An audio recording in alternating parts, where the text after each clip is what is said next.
a man and a huge monster, stood opposite each other in the arena. The giant swung his fist, with brass knuckles at the fragile youth. The guy is about to be killed by a monster. To amuse the other monsters, the full arena roared with delight. Suddenly the young man laughed loudly. He had been asking himself, for a long time, Mom congratulated little Gabriel on his birthday. He received a small white cat as a gift. The boy greeted the kitten cheerfully, but since childhood, Gabriel has been fascinated by death. Mom was horrified when she saw the dead cat. The boy, with the knife in his hand, said that the kitten was acting strangely, so the child decided to find out what was going on. The cat, its belly cut open, was floating in a pool of its own blood. The mother realized that her child was not like other children. Hugging the baby, she whispered, "Everything is okay, they will figure it out." If the child was busy all the time, the strange inclinations would disappear, and for a while it actually worked. Gabriel was especially fascinated by wrestling.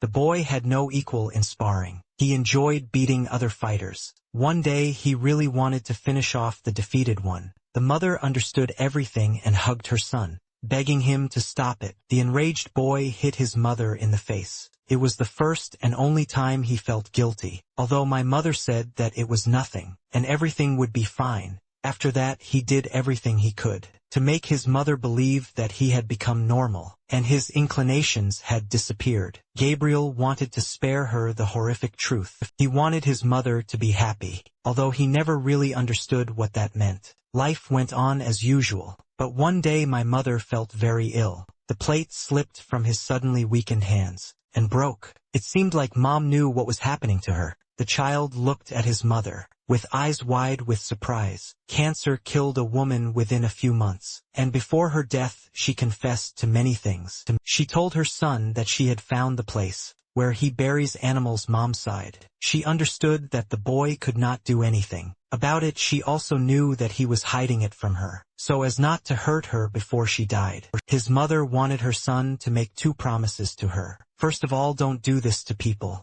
unless you have to defend yourself, and the person deserves it. Secondly, Gabriel must be sweet and kind to everyone. He must have friends with whom he can talk and laugh. Mom wanted everyone to see what a good boy he was. The woman died a few days later. It was the only time Gabriel felt pain, but he didn't cry. He should have, but he couldn't. The boy was taken in by his aunt and uncle, and he tried his best to keep the promises he made to his mother. Gabriel made a friend, Diego, and one day they went on an excursion. Diego was very excited about the upcoming bus ride, even more than about going to the planetarium. He's already been to the planetarium with his parents, and the bus tour is cool. And then Diego accidentally collided with a tall guy. He rudely told the fat guy to watch where he was going. Diego smiled ingratiatingly and asked Kevin if he was okay. Kevin grabbed Diego by the lapels and shook him. Anger flashed in Gabriel's eyes. The tall guy asked Diego if he would mind punching him in the ugly face, to teach him not to take up the entire hallway. Gabriel grabbed Kevin by the fist and demanded that he let Diego go, since he had apologized. Kevin growled that this little guy probably wanted some.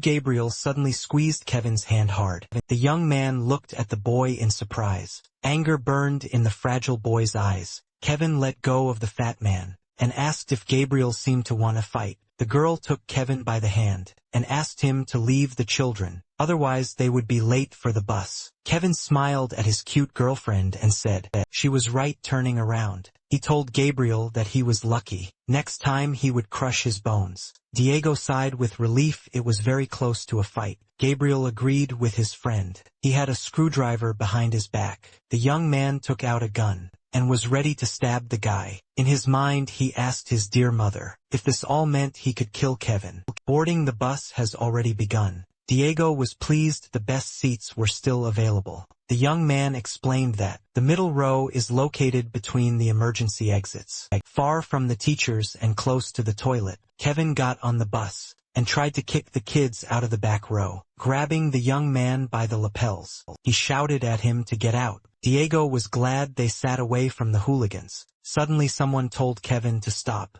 The boy demanded that Kevin leave them alone. Otherwise, he would mention his behavior to the school council. Kevin's friend asked who the nerd thought he was. Kevin asked Cedric with a grin. if he really thought he had the right to boss him. Around the class representative fell silent. Confused, Gabriel thought, what a strange scene, all this fuss over a simple seat. No, Kevin just wants to show that he's an alpha male, even if it's just a simple place. Cedric saw this behavior every day, but did not interfere. So why did he decide to do it today? Does he really care about his classmates? Or does he just want everyone to believe it? The teacher came in and demanded that everyone sit down in their seats. Kevin angrily told Cedric that he was lucky this time. The teacher said that they could set off, and asked if everyone was there. The girl said that Melissa hadn't arrived yet. Someone said, there she goes already. Indeed, a girl ran to the bus and asked me to wait for her. The teacher scolded Melissa for constantly being late. The teacher told the bus driver that it was okay to go.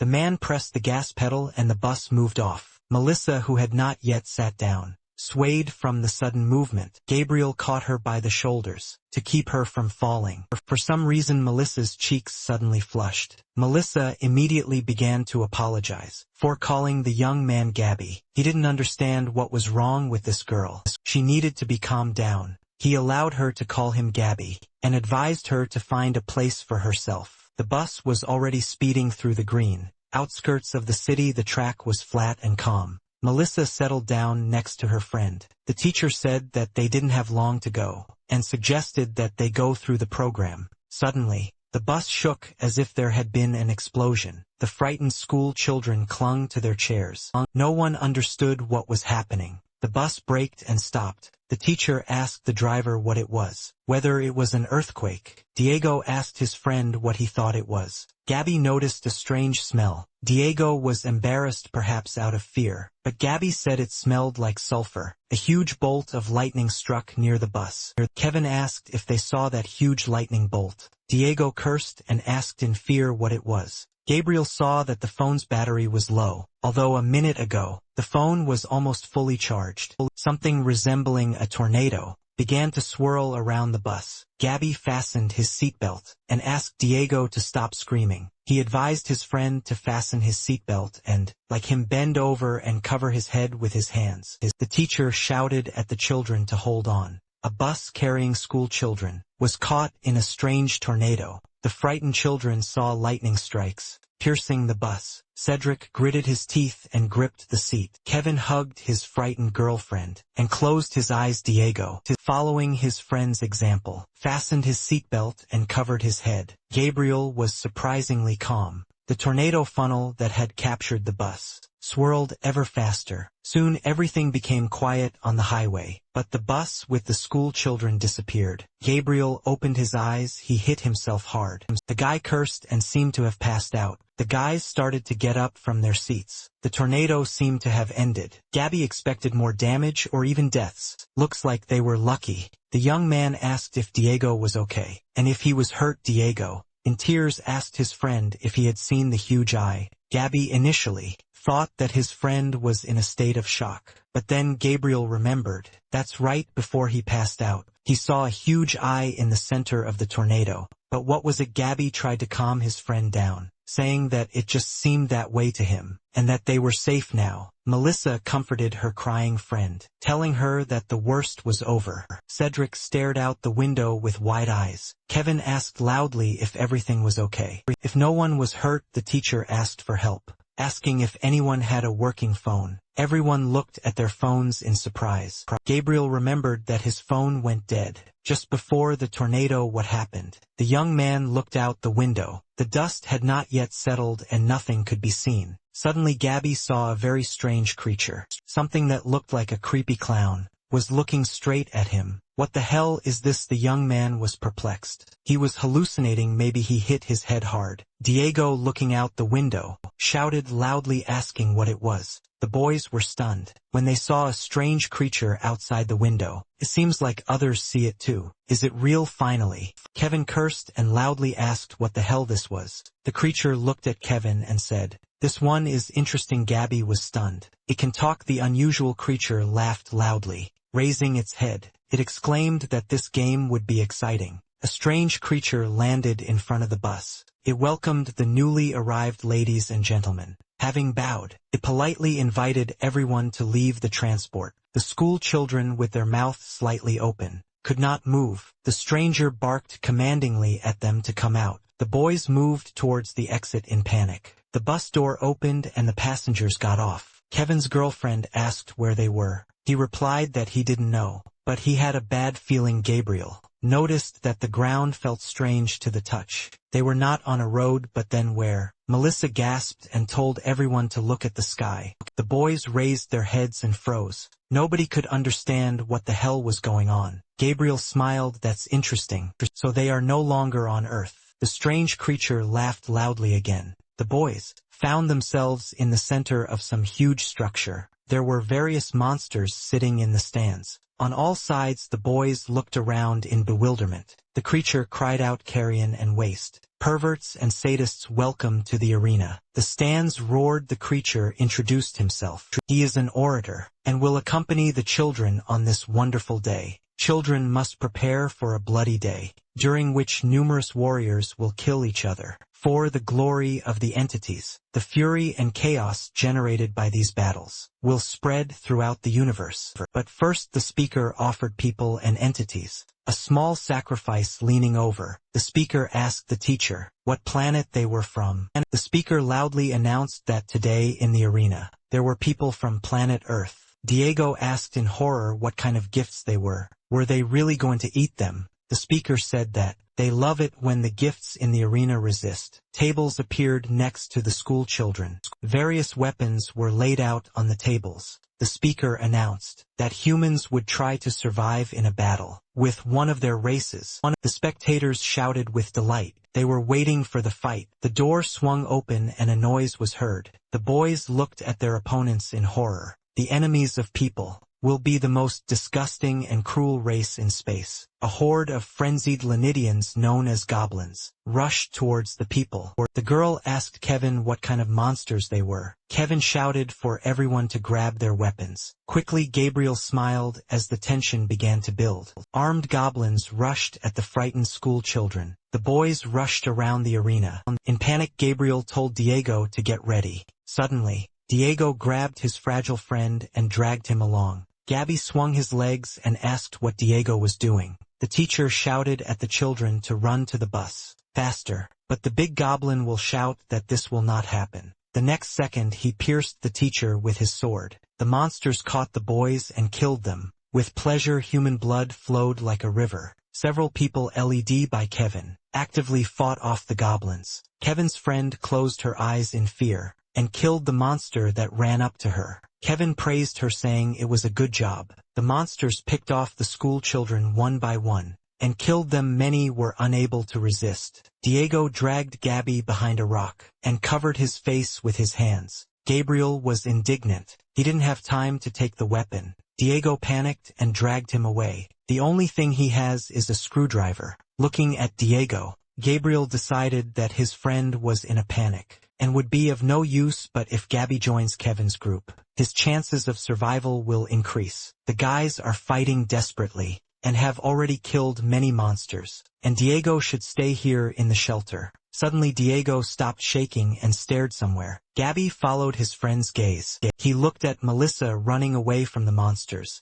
Gabriel wondered if the girl always ran so fast. Suddenly Melissa stepped into a pool of blood. A classmate slipped and fell. The goblin had already raised his sword over her. Another second and she would be finished. Suddenly, Diego rushed towards the monster with a cry of no. Gabriel didn't understand what happened to his friend. Where did Diego suddenly get his courage from? He flew up to the monster and dealt it a crushing blow with his fist. Seeing how far the goblin flew from the blow, Diego was confused. What did he just do? And when did he become so strong? But with his size, Diego shouldn't have been that fast. Two more goblins rushed towards Diego and Melissa. Gabriel shouted at us to jump as high as we could. The classmates turned to the young man in unison. They pushed off and jumped. The boys were terrified. They found themselves unexpectedly high up. Grabbing a screwdriver, Gabriel rushed into battle. He pierced one monster's carotid artery. The guy stopped. He needed to get more weapons. Gabby kicked the sword out of the goblin's clutches.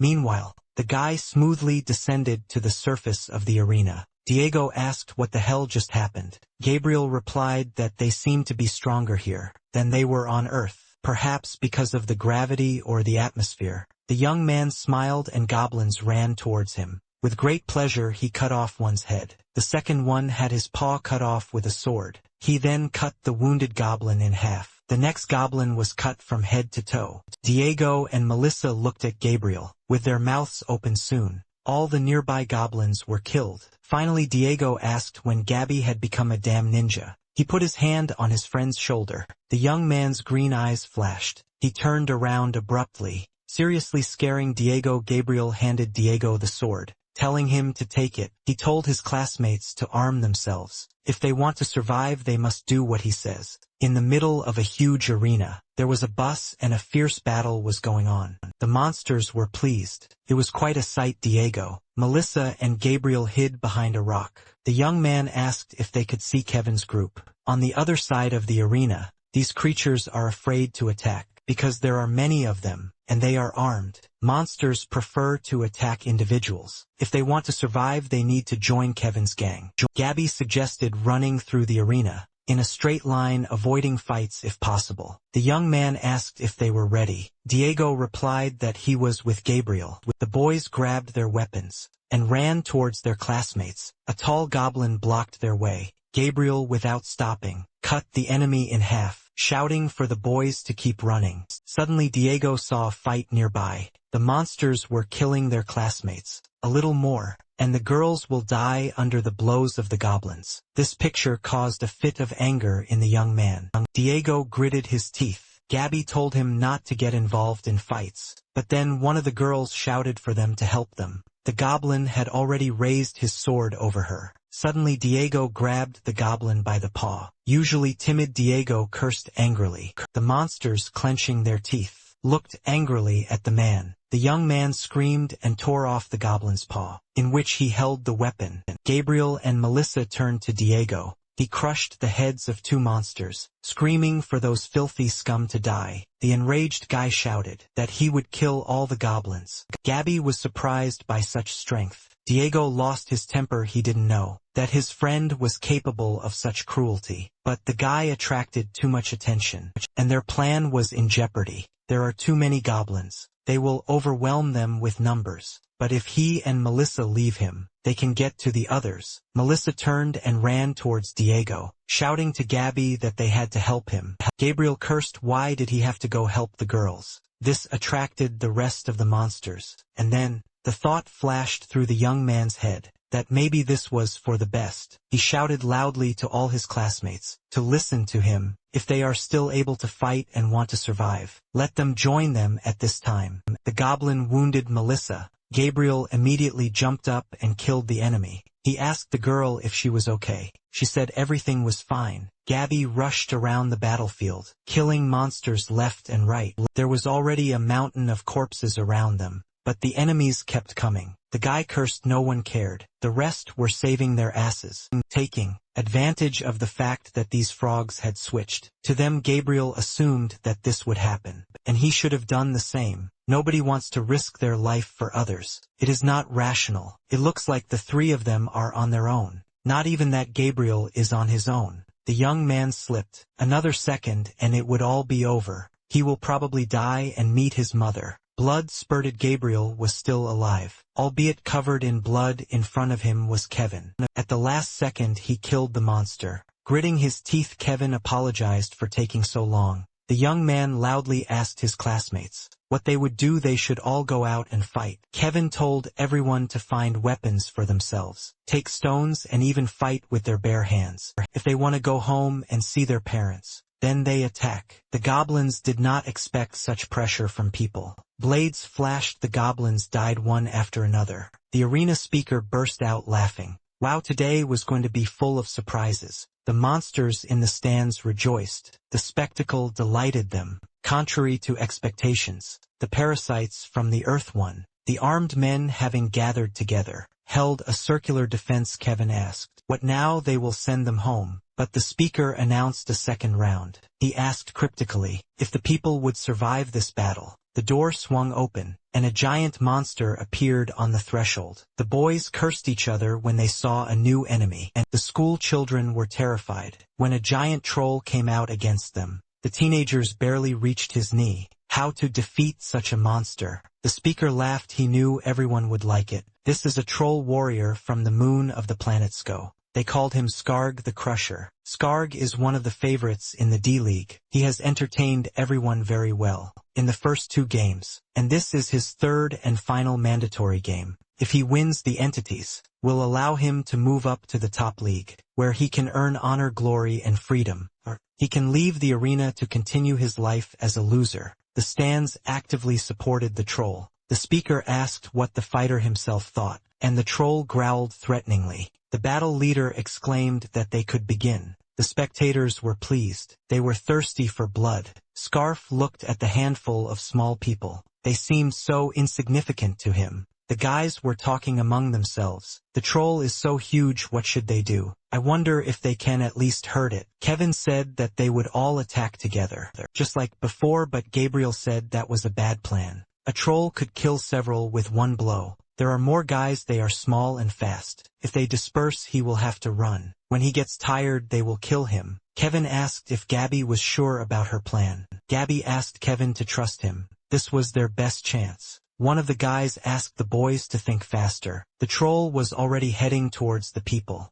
Kevin cursed and shouted for everyone to run away quickly. The teenagers scattered in all directions, but one, as if spellbound, stood in place and looked at the approaching troll. The monster dealt a terrible blow to the confused boy. Diego cursed and asked his friend if they had done the right thing. The troll raised his paw, blood dripping from his huge brass knuckles. A bloody mess remained where the young man had just stood. The troll's eyes flashed and he growled. There was no point in running away. The giant rushed after the teenagers. Kevin yelled at the boys to keep running. The boys ran as fast as they could. Skarg tried to hit them but missed every time. The small and nimble boys constantly heard blows behind them, but the boys and girls dodged. Diego couldn't believe it. It was working. Gabby noticed that the troll was slowing down. Skarg stopped breathing heavily. The enraged troll growled menacingly. He shouted that he was angry at the pathetic bugs, and clenching his fists swung.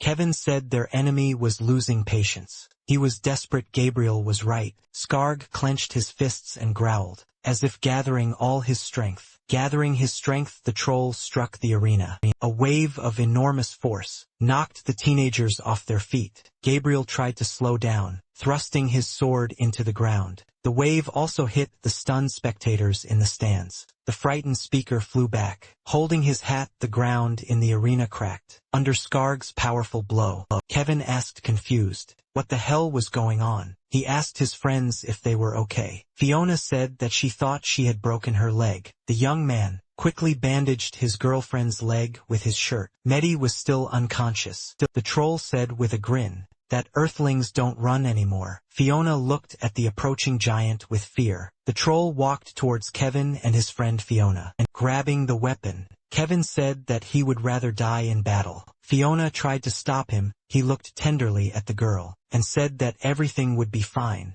Kevin stared at the evil giant with wide eyes. Suddenly he smiled. Couldn't get any worse. Skarg had already swung his terrifying knuckle duster at the couple. Suddenly Kevin heard the enemy's angry growl. Turned out that Gabriel was able to climb onto the troll and hit him in the face. Gabby gritted his teeth. It looked like he had made a terrible mistake. Everyone was shocked by their classmates' courage. The troll shook his head and threw the young man off of himself. Gabriel flew off the huge enemy with the weapon in his hands. The spectators in the stands froze. It seemed the creatures had begun to root for the man. Suddenly the troll laughed, scratching the bruised area. Skarg said the Earthling is finally fighting. The troll added that the Earthling was so funny. Gabriel scolded himself, calling himself an idiot. Now this monster will focus only on him. But at least now Gabby knows what can hurt the monster. Pushing off the ground, the young man quickly ran towards the troll.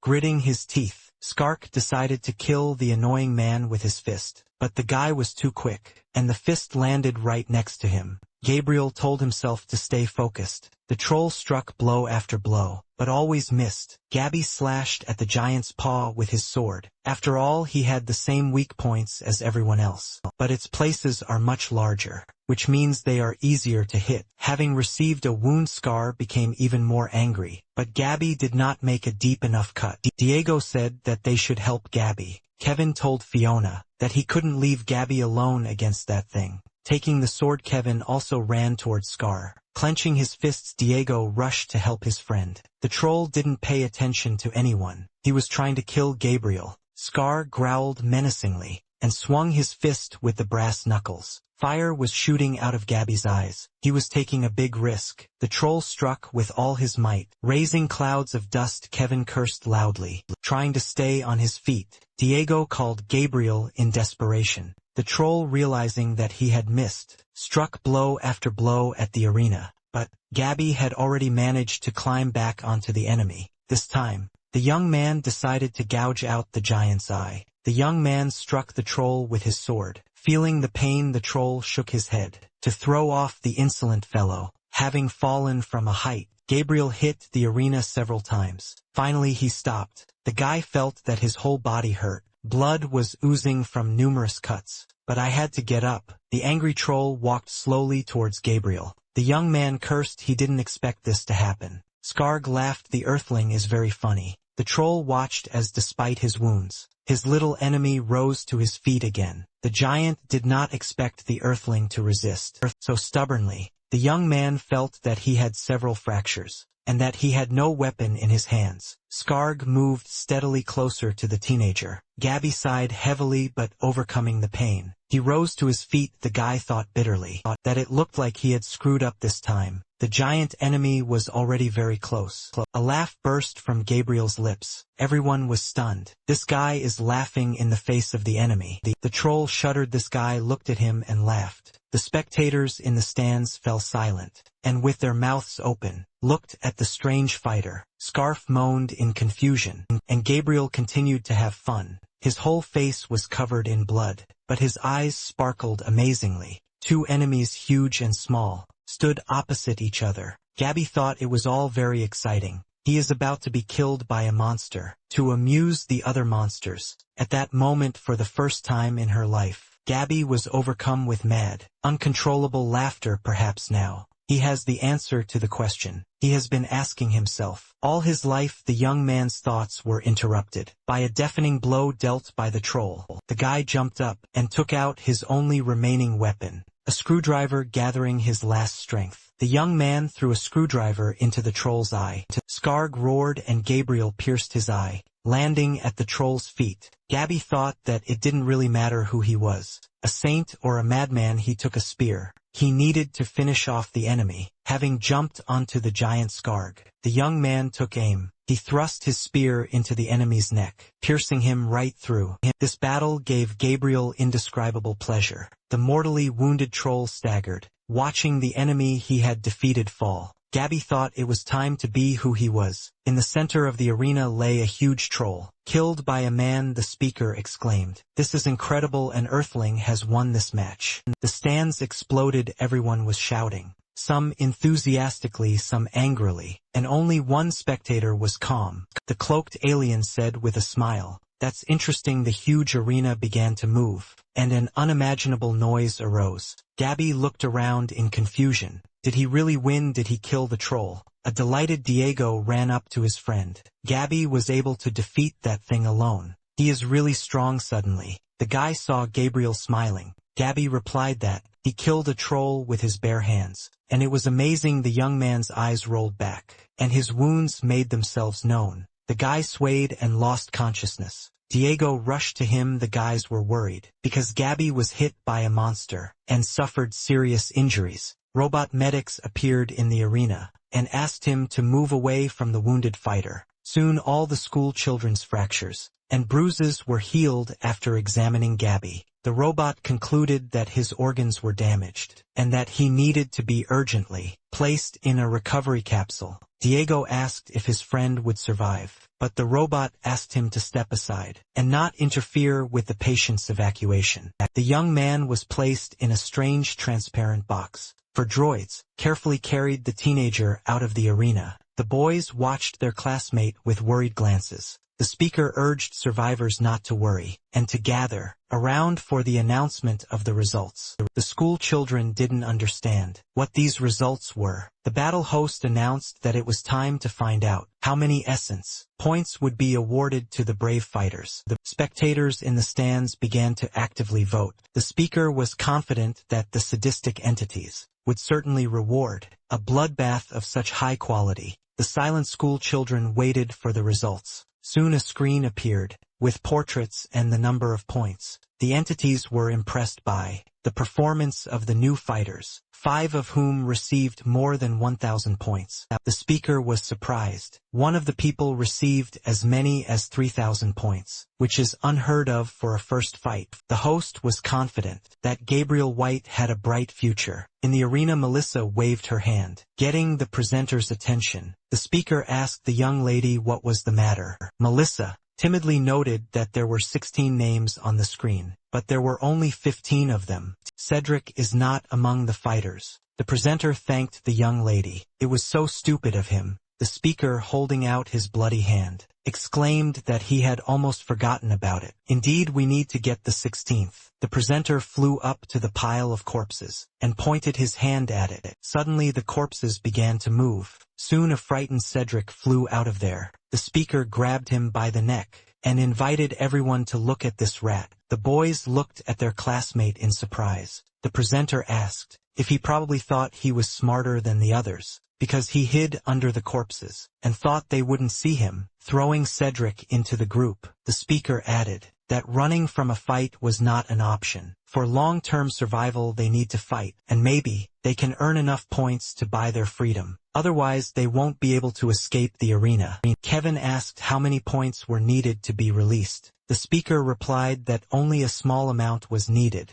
After a short pause he clarified, only 100,000 points. Seeing the boys' elongated faces, the speaker burst out laughing. Diego was horrified. He had just survived this madness and received all 1,200 points. The teenagers were stunned. It was too much suddenly. Kevin turned to the big mouth man with a smile. The guy said that they would achieve these points in the shortest possible time. The presenter watched the teenager with interest. Kevin said he could bring in the next monster, and he would beat the crap out of him. Hugging the young man, the speaker said that he liked his growl. A frightened Fiona tried to stop her friend. But the people's shift is over for today. They need to follow the droids. They will take them to the rest area and answer all their questions. After slapping Kevin on the butt, the host said that they would see each other soon. The teenagers walked cautiously towards the robot that was waiting for them. The doors opened, letting the boys through. The droid said that the people had nothing to fear. This battle zone was located in an artificially created spatial enclave.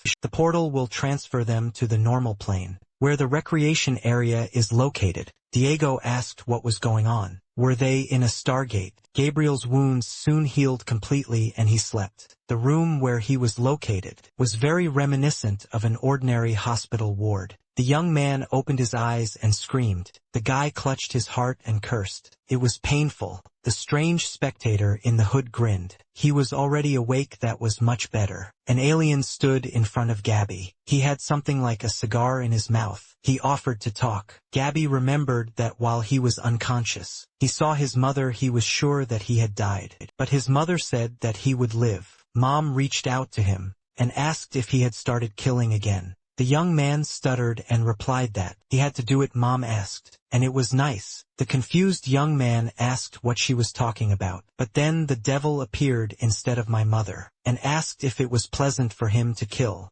After this, the young man woke up in fear. He didn't understand what was happening to him. Gabby jumped out of bed and shouted at the stranger, asking who he was and where the others were. The man asked him to calm down. His friends were in the recreation area. Gabriel asked where he was. This is a treatment center. That giant. Gabby was seriously injured. The young man asked the stranger who he was. His name was Callahan and he was his new best friend. Callahan added conciliatorily that the guy had had a hard day and didn't know where they had ended up, but he was ready to answer all his questions. Blowing out a stream of smoke, Callahan asked the young man if he was hungry. Meanwhile, the boys moved to the recreation area. The droid asked everyone not to disperse. They were approaching their block. All sorts of creatures were scurrying around. Fiona asked if this was some kind of prison, but there were no bars or guards. Soon the robot said that they had arrived. This is a block specifically for their group.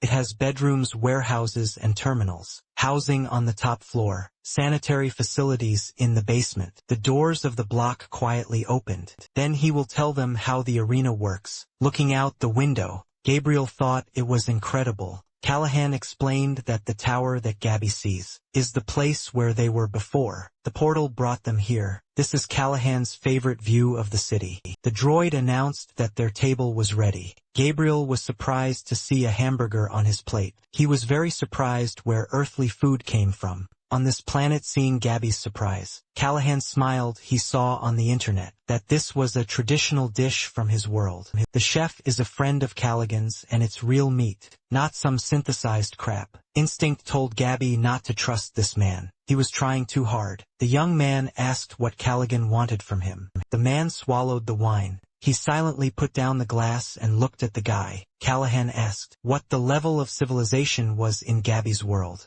and whether they were exploring outer space. It turned out that today the guy saw his first aliens. The teenagers found themselves in an empty space, located at the crossroads of universes, at the crossroads of realities and time. They were chosen by the great selector to fight. In the arena, he chooses creatures with great warrior potential, who can offer the entities the most beautiful fight. Diego whispered it was him. The big eye, so he didn't dream it. Gabby asked why the entities wanted them to fight. While eating a hamburger, Callaghan replied that it was probably for fun. Violence, struggle and death are an integral part of almost all forms of life. In space perhaps, the entities consider violence to be the purest expression of life. Everything in this world revolves around battles. In the arena, be it the economy or social rating, each person must fight 3 battles. Then they can leave the arena and become a slave, or continue fighting to buy their freedom. Kevin suggested we talk about the shitty option. Freedom costs 100,000 points, but with the points they can buy clothes, food, weapons, equipment, and most importantly,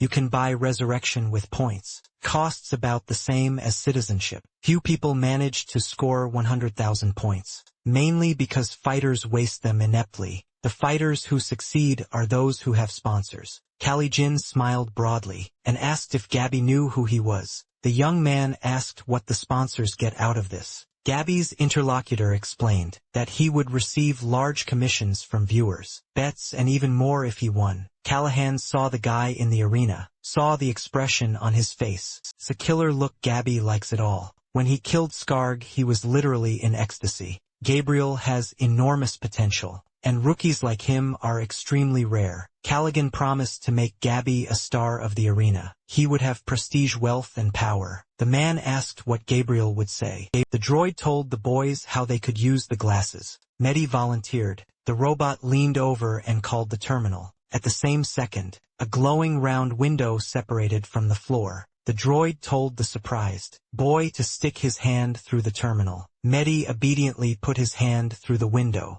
The robot explained that it now had access to his profile data. A profile screen lit up in front of the guy, and the robot credited him with 100 points. The information was immediately reflected in the profile. Diego exclaimed, "This is just like in RPG games." Now Mehdi needed to say the word store. The guy obeyed. An online store screen appeared, and the young man said the word food. A menu with various dishes appeared in front of the schoolboy. The droid offered the guy to choose something worth 100 points as soon as Mehdi pressed the button. A roasted leg appeared in front of him. Kevin asked where the food came from. After biting into the dish, the guy said that this thing was really good. The droid said it was roast malki and pork, and Mehdi immediately spat out the piece. Now the kids know the basics of using their glasses. Their terminals are available almost anywhere in this building. The teenagers immediately started calling up terminals. To try it out, Diego was delighted. It really works, the robot said. That they had some free time until the next fight. After the droid left, the guys each went about their own business. Kevin said petulantly that he was bored. He asked where everyone was. Fiona replied they were probably sleeping, but most were traumatized by what happened, and simply cried in their rooms. Kevin was irritated by these weaklings. He needed to find a way to get out of here. Most of them realized that they had little chance of getting the necessary points. Kevin said they were free to walk around and buy guns. This means they can try to escape from here. You just need to wait for the right moment. Suddenly Kevin heard Gabby's voice, saying that he could forget about it. Gabby and Callahan entered the Earthlings' block. Callahan noticed that the guys had a long tongue. Diego and Melissa were very happy about Gabriel's return. Callahan left the young man with his friends. A joyful Diego lifted his friend into the air. Callahan knew that few of Gabby's friends would survive what lay ahead, but the boy asked to call everyone else. Surely everyone already knows where they are, and what kind of world this is. Caligon is the sponsor who came to recruit Gabriel. He proposed to Gabby and the guy took the initiative to make a counter-offer. Kevin asked, so Gabriel made a deal with the enemy. Gabby replied that this deal could help them all. If they survive the next 2 battles, Caligon will sponsor everyone. Those who survive the next battle will not be separated from the group. They will all remain together. Those who want to stop fighting will work for Caligon, and will be treated well. Diego asked what Caligon would get in exchange for this. Gabby said that in exchange for this, he would fight exclusively for Caligon. Kevin muttered, Gabby thinks they're all weak. He pushed Gabby away and exclaimed, this is all nonsense. They just have to figure out a way to escape. Gabby said again that this was not possible right now. An angry Kevin asked why this was impossible. Gabby asked and he wasn't interested in why. There were no bars, no guards, no handcuffs here. Gabriel called the terminal. The young man asked Kevin that even if they escaped, how would they return to Earth? Kevin blurted out that they would steal a spaceship or use a portal. Gabby asked the terminal how to get off this planet. The device responded. The only way to leave was through a wormhole, called the Mouth of Eternity. On a powered starship, Kevin didn't back down. They would find a way to steal one of the ships. There were probably coordinates to Earth on board. Gabriel asked the terminal when the next vortex would open. The Mouth of Eternity will reappear in approximately 3 years. 9 months for 21 days. The boys were horrified when they heard this. Kevin's legs gave way and he fell to his knees. The young man, drenched in sweat, whispered, no way. Gabby calmly said that no matter what they did, they would have to live in this place for about 4 years. They are not handcuffed or locked up, because there is no need for that, because this whole world is a prison. Kevin couldn't believe it was true. One of the guys asked what to do. They wouldn't live that long. Gabby understood that this announcement would hit the boys' morale, however. He was surprised by Kevin's reaction. Gabby thought he was stronger. Gabriel suggested that everyone calm down and listen to him, and he said they had enough time to study everything and prepare an escape plan. But first they had to survive in the arena. Their next battle is in 3 weeks. They need to prepare well. Not everyone will get out of here alive, but he will try to increase those chances. Kevin was indignant, but Gabby thought he was the boss. Fiona tried to calm her friend down. The guy shouted that Gabby was manipulating everyone. Like sheep, the teenagers were confused and silent, and Diego exclaimed that it was thanks to Gabriel that they were still alive. Why would he lie? Kevin noticed that Gabby had returned with a strange guy and a plan to save everyone. Yeah, Gabby just wants to save her own ass. Kevin's classmates looked at him with wide eyes. He asked Gabby if he died, the deal with the alien would still be valid. It seems Kevin is not as stupid as he seems. He's thought of everything and it's annoying. Kevin insisted that this plan was a pretext to prolong Gabby's life. The boys began to make excited noise. Cedric asked if Kevin was exaggerating, but the boy shouted at Cedric to continue hiding under the corpses. That blue guy is only interested in Gabby. If he dies, why would he fulfill the terms of the deal? Gabriel decided to end this discussion. He suggested that Kevin calm down. It was clear that he was scared. The guy immediately roared and hit Gabby. The young man smiled. Clever Kevin. He took the bait. He yelled at Gabby, asking who the idiot thought he was. Gabriel dodged the blow and grabbed Kevin's arm. The next second, the tall guy flew back to the wall of the compartment. Kevin stood up cursing. He was ready to rush at Gabriel again. But then, Diego stood between them and demanded that Kevin stop. The young man thought that this was even better. The guy yelled at the fat guy to get out of the way, or he thought he was good enough for Kevin. But Diego had changed a lot that day. He replied that he was a great fit for Kevin. Fiona and Mehdi stood next to Kevin. The others jumped up from their seats in excitement. Gabriel stepped forward. He said that everyone was tired from the crazy day, and suggested that they call it a night and go to bed. Fiona urged Kevin to get at least some sleep. The guys began to slowly disperse. Silence reigned in compartment 99. True, sometimes you could hear someone screaming in their sleep. Gabby didn't know what to do with Kevin. The young man couldn't get rid of him. The group needed his strength. He needed to clear his head. The young man touched the panel to open the door. The night starry sky was visible through the window. The young man leaned against the wall and looked at the unusual picture. He still couldn't believe that he was on the other side of the universe. Suddenly he heard someone sobbing. Some girl came out of her room crying, swaying. The classmate headed towards the window onto the street. Gabriel recognized Melissa, but what was she doing? Streams of tears ran down the girl's cheeks. Her eyes were inexpressibly sad. And then, the young man realized that she was really going to. Melissa went up to the window and opened it. Long red hair flashed in the doorway. The girl's body rushed downwards. Gabriel shouted at Melissa not to dare do that. Pushing off the floor, the young man rushed after her.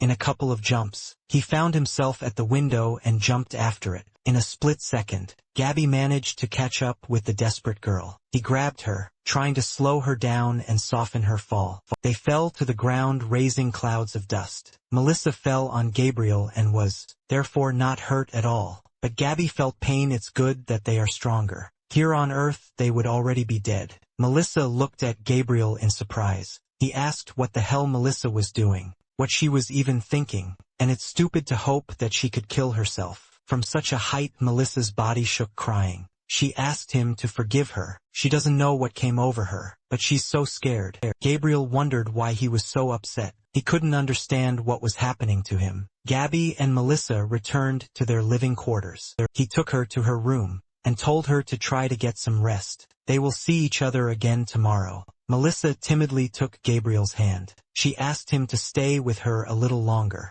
Looking at his upset classmate, he agreed. Gabby asked the girl why she tried to commit suicide. She replied that she simply didn't know what else to do. Today was the worst day of her life. She had never been so scared. She doesn't know how to fight and will die anyway, so she wanted to end it right away. The young man partly understood her intention. Melissa's eyes filled with tears, and she said she couldn't stand this feeling. Gabriel didn't understand what the feeling was. The girl said quietly, feeling guilty. It's a painful, incredible feeling, and it will never go away. Gabby said that Melissa couldn't blame herself. Those monsters were going to kill them. She had no other choice. The girl said that it was not only about that. Gabriel couldn't understand what she was talking about. Why is she so upset if not the monsters? Then who did she really kill? One of her own. The girl again remembered their first terrible fight. She and her friend were running away from armed goblins. Sophie was lagging behind a little. The monsters were already breathing down their necks. And suddenly, Sophie stepped on a stone and twisted her legs. The girl screamed and fell to the ground. The friend shouted for Melissa to help her.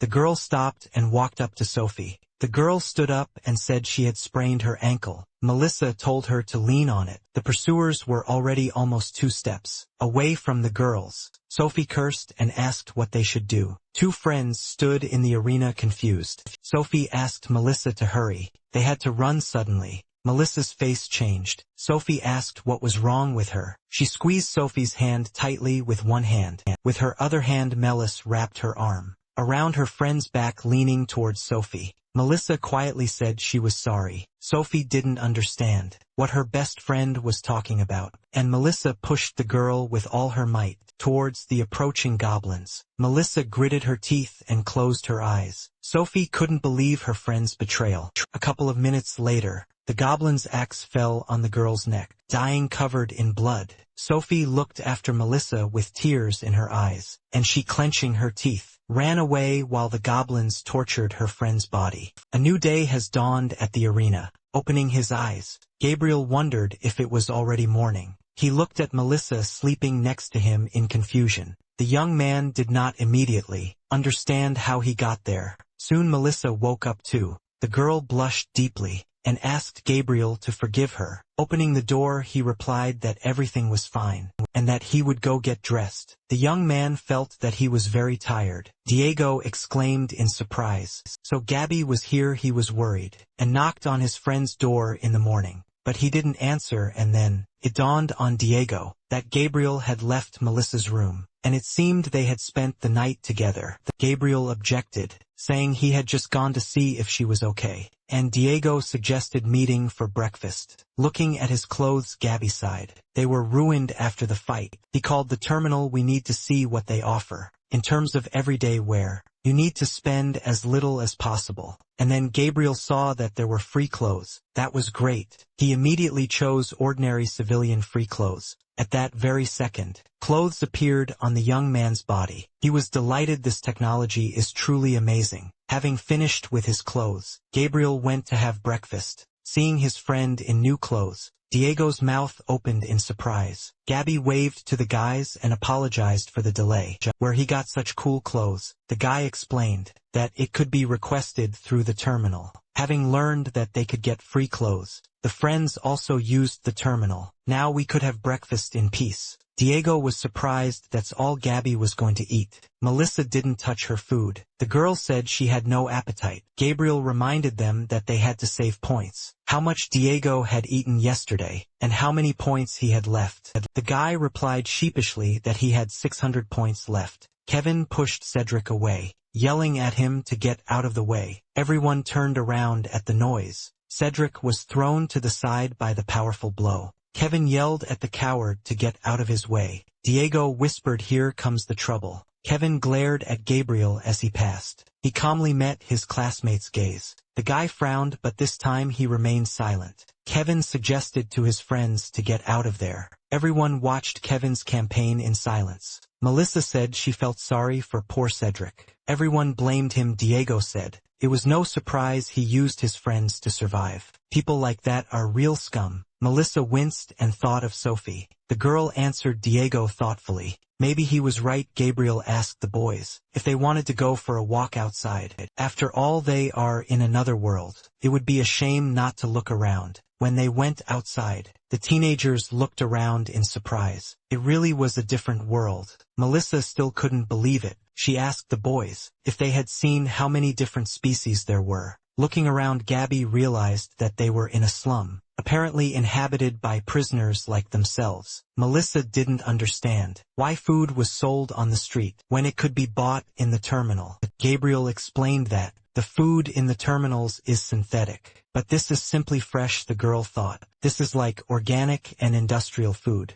Gabby carefully asked the girl if she felt better. She smiled and said that she would not try to commit suicide again. Diego called out to his friends, saying that something was going on there. Indeed, a crowd of aliens had gathered nearby. They were shouting that they wanted blood, calling for someone to be killed. The boys squeezed into the crowd to see what was going on. Suddenly, the school children saw Kevin among the fighters. He was covered in blood, could barely stand on his feet, but continued to push himself. The large alien noticed that Kevin looked rather tired and disappointed. Gabriel cursed. What the hell was this? Night fell again in the arena. Fiona fell asleep nestled next to Kevin, but the young man could not sleep. He again remembered their first fight, the death of his classmates. I remembered how Gabriel jumped on a huge troll. Kevin clearly remembered the final, fatal blow that Gabby had dealt. And I also remembered Gabriel's crazy eyes and happy smile. Kevin felt uneasy and cursed. In the morning,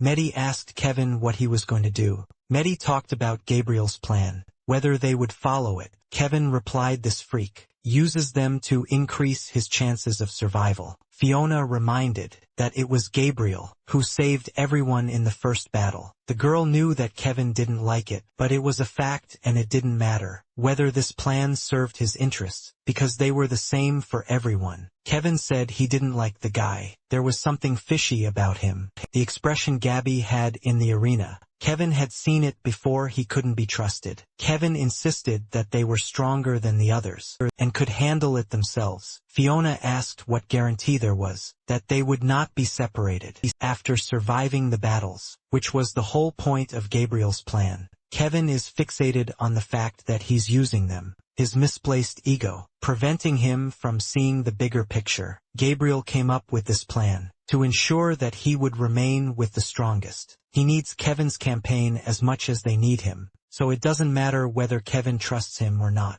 As long as they survive and stay together, that's all that matters. The guy thoughtfully replied that Fiona was right. The pleased girl said that now Kevin would go make peace with Gabriel and apologize to him, but the young man indignantly refused. But Fiona was very persistent. The company returned to their compartment. Kevin reluctantly went to look for Gabby. Kevin ran into Cedric again. The guy took his anger out on him, barking at him to get out of the way. Gabriel, Diego and Melissa turned around to see another brawl. Kevin tossed the weak Cedric aside. Kevin clenched his fists and screamed at the fucking coward. To get out of his way, Diego whispered. Troubles came again. Kevin looked at Gabby. He didn't know how to talk to him. Gabriel looked calmly at his classmate. Fiona kept her eyes on her friend and Gabriel. Kevin turned and headed towards the exit, getting ready to go outside. Gabriel watched him go silently. Fiona reminded her friend that he needed to talk to Gabriel, but Kevin replied that he needed to take a walk to calm his nerves. Once outside, the boys looked around with interest. Mehdi asked what kind of hellhole this was. Fiona didn't like the place. Unexpectedly, Kevin laughed. He just realized that they might be the first people to visit an alien world. Maggie and Fiona thought about it, but this is really true. 2 days ago,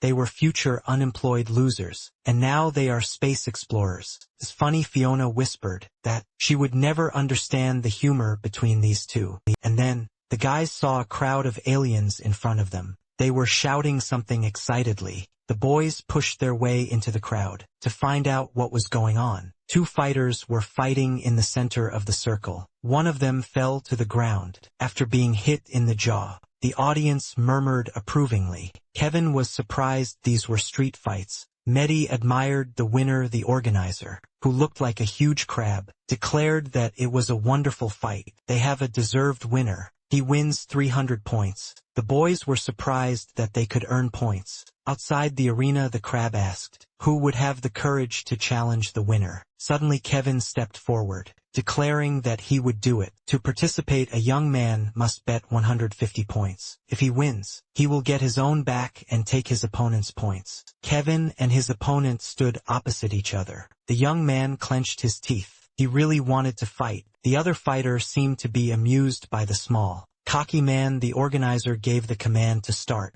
and Kevin's opponent ran towards him. Kevin decided to put all his strength into the first strike. As soon as the enemy approached, the guy struck him in the solar plexus. To everyone's surprise, the large fighter fell backwards. The organizer announced the winner. It was Kevin. The young man was pleased. It turned out to be as easy as pie. The crab asked Kevin if he would continue, and he happily agreed, clenching his fist. He smugly declared that they should bring the next one. The organizer asked who would be the next one to enter the circle. Another competitor came forward, and Kevin easily defeated him. Another alien followed him, and he also lost. Another brawler wanted to fight Kevin. The guy was very happy. He won time after time. Fiona was thrilled. Kevin almost won 1,000 points. The organizer once again asked who would be next. The spectators looked warily at the lizard. Like creature, he stepped forward, saying that he would be next. The fans cheered when they saw the lizard, the record holder for the number of victories in a season,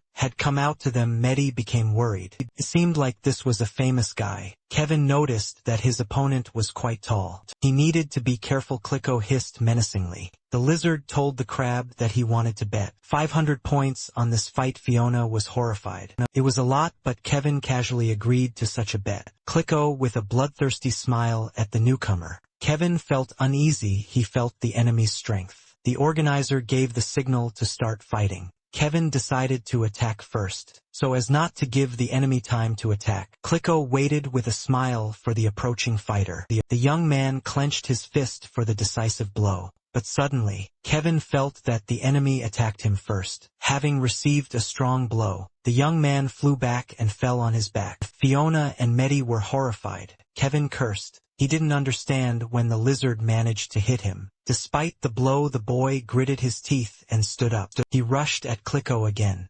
confident that he would still get him this time. Kliko landed several punches on Kevin as he fell. The young man cursed as a lizard does. Kevin noticed that Kliko was hitting him when he wasn't even within reach, and suddenly the boy heard Mehdi calling him a friend and told Kevin that Kliko lengthens arms. The young man understood, so that's what it was. Kevin dodged the unexpected blow in time. The lizard grinned. He wanted to knock the guy out while he was listening to his friend. But Kevin has good reflexes. The young man completely forgot that he was fighting an alien, and that anything was possible here. Kevin stubbornly rushed into battle. He hoped to cope with Kliko. The young man dodged the blows, making incredible zigzags. Running up close, Kevin struck Kliko in the stomach. Having received a powerful blow, the lizard gasped and lost its balance. Kevin took advantage of the situation and made a sweep. The guy then kicked the green opponent in the stomach. Kliko flew into the ranks of fans. Kevin's friends were happy he did it, but the young man barked at them to shut up.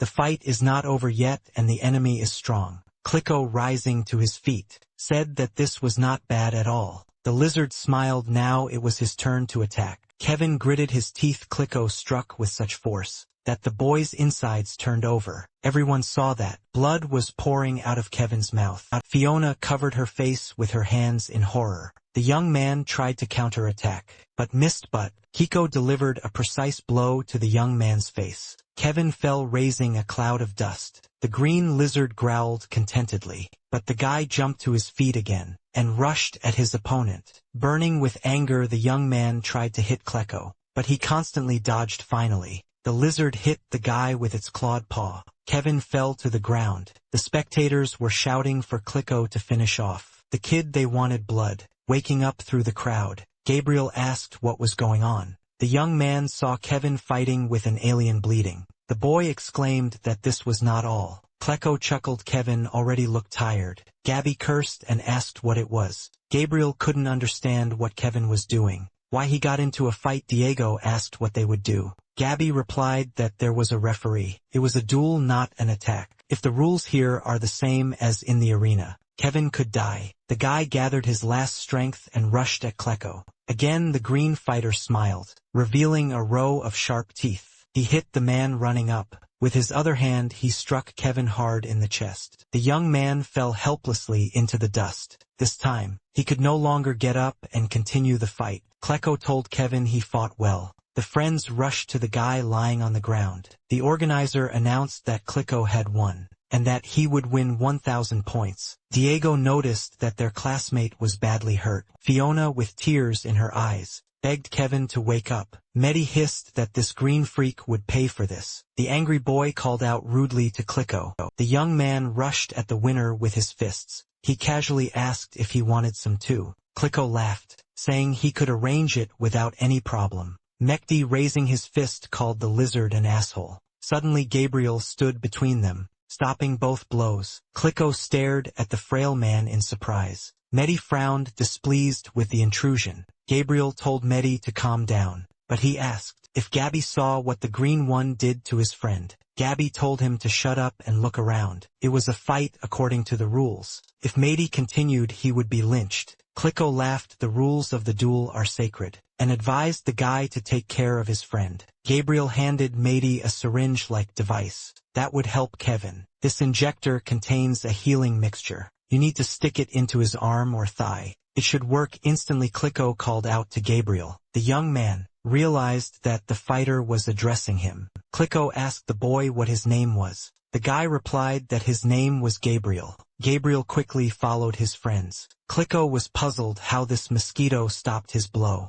With one hand, interesting guy. Mehdi injected the medicine he received from Gabby into Kevin's leg a couple of seconds later. Kevin screamed, coming to his senses. A delighted Fiona threw herself on her friend's neck. But he couldn't understand what had happened. Finally, it dawned on the young man that he had lost. Gabriel suggested getting out of here quickly. They were interfering with the next battle. Kevin asked what the hell Gabriel was doing here. The aliens looked at the visitors from Earth with interest. The company headed to their living quarters. In complete silence, Diego wondered if anyone would say a word. Until they got home, Gabriel and Kevin walked ahead, neither of them saying a word. Diego was sure that, if they came across such a lizard guy, in the next fight they would not survive. Fiona agreed with Diego that they needed to join forces, but first they needed to reconcile the two. The boys all tried to persuade Fiona to use her charm to influence her friend Kevin. Hearing these conversations, was perplexed when they suddenly became friends. Kevin glanced at Gabby. He was still convinced there was something wrong with this guy, but they needed his damn plan. Soon they approached their living quarters.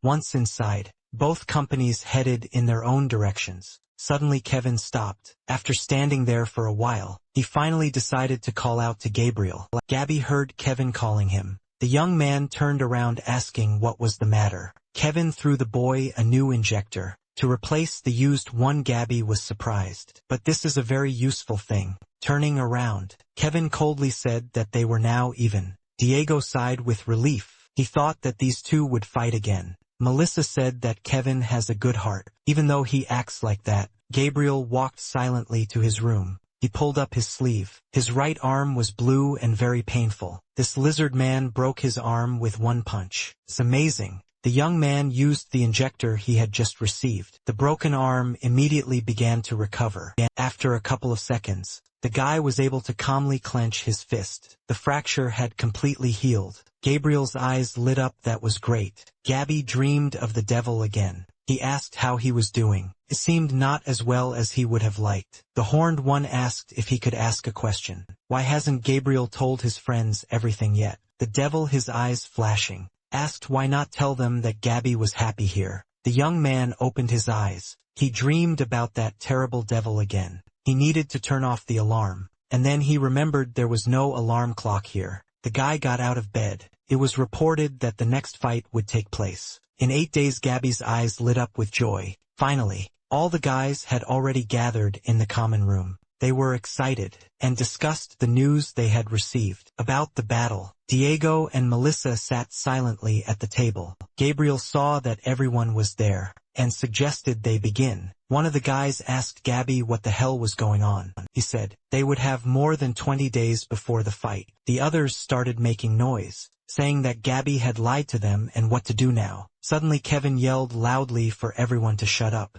He called on everyone to pull themselves together. In any case, they must return to the arena, no matter how many days it takes. Kevin suggested that everyone stop whining and listen to Gabriel's plan. Gabby looked at Kevin in surprise. This guy regularly surprised Gabriel. Stepping forward, Gabby said that they needed to use the remaining time to increase their chances of survival. They know the date, but they don't know who or what they will have to fight. But they know how to work in a team and know their weaknesses. Suddenly the young man pointed his finger at a group of school children and said that they were their weakness. Most of them do not know how to fight and are weak, both physically and psychologically. Most of them will die pretty quickly. Diego tried to stop his friend, but Gabby shouted at him to shut up. Diego and the others fell silent. Gabby said that this wasn't a physical education lesson or a friendly competition. The main thing here was to survive. We must honestly admit that they are weak. Gabriel called the terminal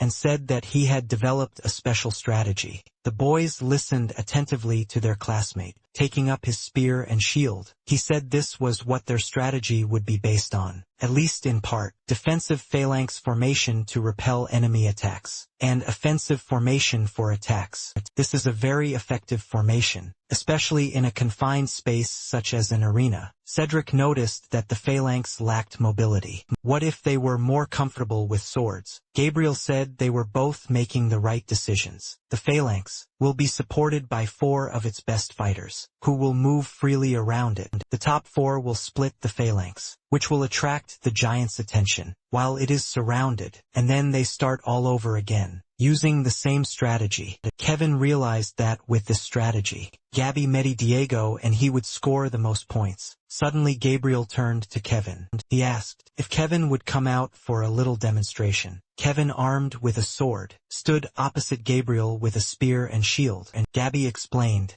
that Kevin was going to attack him with his sword. The young man said that Kevin could attack at any time. Gabriel smiled, telling Kevin not to be afraid. He would be gentle. The guy was immediately overcome with anger. Cursing, he rushed at his classmate. Gabriel got into a fighting stance, holding out his shield. The boys watched the demonstration with wide eyes. Suddenly Gabriel's spear was near Kevin's throat. He didn't have time to run up to the enemy before he was stopped. Gabby explained that the advantage of the spear is its length. Kevin clenched his teeth in anger. He instantly deflected the spear with his sword. Kevin lunged at Gabriel, but he covered himself with his shield. He said the shield's advantage was defense. Kevin's punch was obvious, but good lunging. Gabby said that the shield is also a weapon. He hit Kevin with his shield, sending him flying back. Seeing that his opponent had lost his balance, Gabby used his spear. The young man made a sweep and knocked his opponent off his feet. Kevin yelped and fell to the floor with a thud. Gabriel instantly put his spear to his opponent's throat. The young man asked his classmates who wanted to try.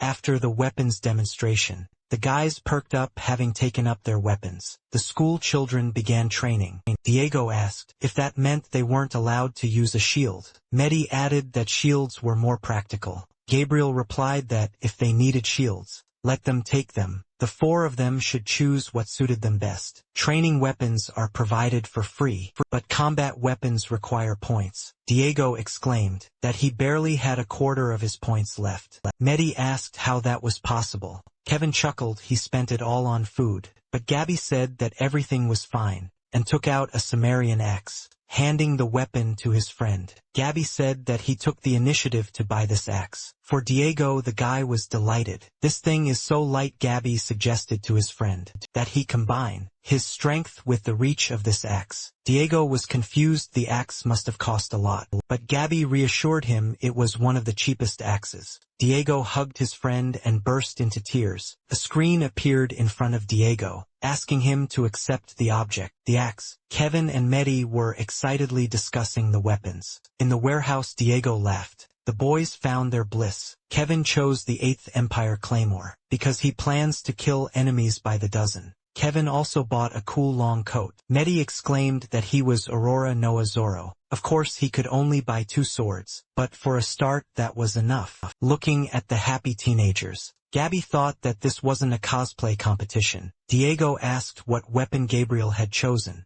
The young man replied that at first he chose an axe. It was very light and cheap. The friends looked at Gabriel in surprise. Mehdi noted that it was not very stylish. Gabby added that he also bought several daggers, throwing knives, a chain smoke, and other accessories. Fiona noticed the boys having fun in their corner. Gabriel asked the girls if there was a problem. Melissa said, "Some people don't have enough points to buy a gun." Fiona added that the guys were the richest, so they would have to buy weapons for the others. Kevin was indignant, but Fiona shamed her friend, telling him not to be greedy. Diego whispered that he was an idiot wasting his points. Gabby said he had neglected this aspect and promised to do everything he could. Kevin reluctantly agreed to pay for the weapon as well. Gabriel suggested returning to training the troops. A droid closely monitored the preparations. The flying robot hovered above the window of the human living quarters. Having received all the necessary information,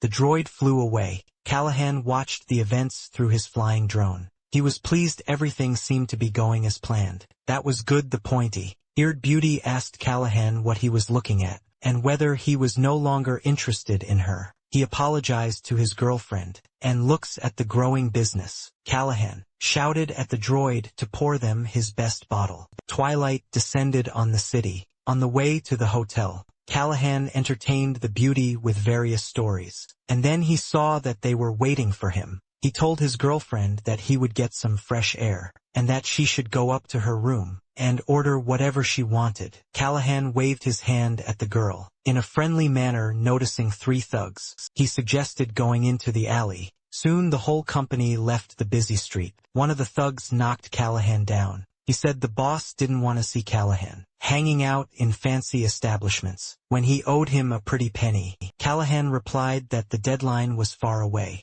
and in the meantime, he could do whatever he wanted with his money. The brutes reminded him that it wasn't his money. He had lost a lot due to the defeat of his champion. Skarg, the fight organizer, suggested not to spoil this wonderful night. The bandit grinned. They'll just put Callaghan's head in order. Blood splashed onto the stone slabs of the pavement. All 3 bandits lay in pools of their own blood. Calighan calme Lily à cigare. He asked me to tell the boss that next time, he should send more than 3 clowns, who don't even know how to fight. He's a former arena champion. It's just insulting to send such garbage. Laughing, Callaghan said that a hot date and a wild night awaited him on a distant planet. Preparations were being made for a significant event. Bull came to the podium and said that today is a very important day for everyone. Their civilization is setting out to colonize another planet for the first time, and the honor of being the pioneer falls to him. Bull, his fiancée Dua, and best friend Gun were also granted this privilege.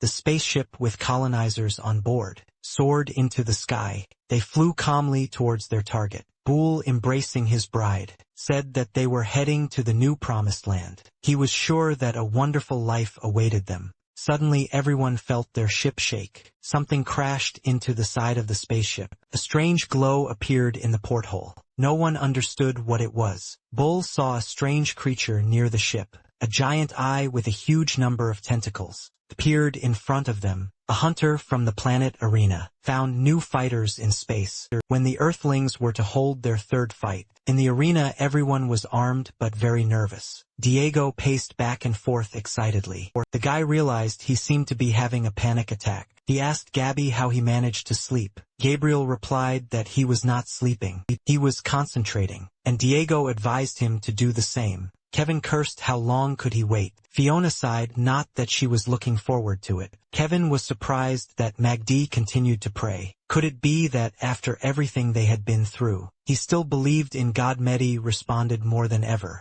The doors swung open and the droids entered. They invited Earthlings to follow them. Kevin smiled finally. It was about time they approached the portal, and the droid told them to get ready to leave. And then, Diego said that he needed to go to the restroom. Kevin called out to Cedric. He threatened the young man that, if he chickened out again, Kevin would personally kill him. Cedric looked at his classmate with fear. The boys approached a large portal. After passing through it, they found themselves at the gate leading to the arena. After climbing the stairs, they will find themselves on the battlefield. Gabriel told everyone to line up. The fight was about to begin. Fiona kissed Kevin, asking him to take care of himself. The girl's face became serious. As she prepared for the fight, she shouted to everyone that they should act like it was practice, and everything would be fine. Kevin quietly told Gabby, "Let's just hope the tactic works." And so the gates to the arena swung open. The speaker announced that, "Here are people from planet Earth." They impressed the entities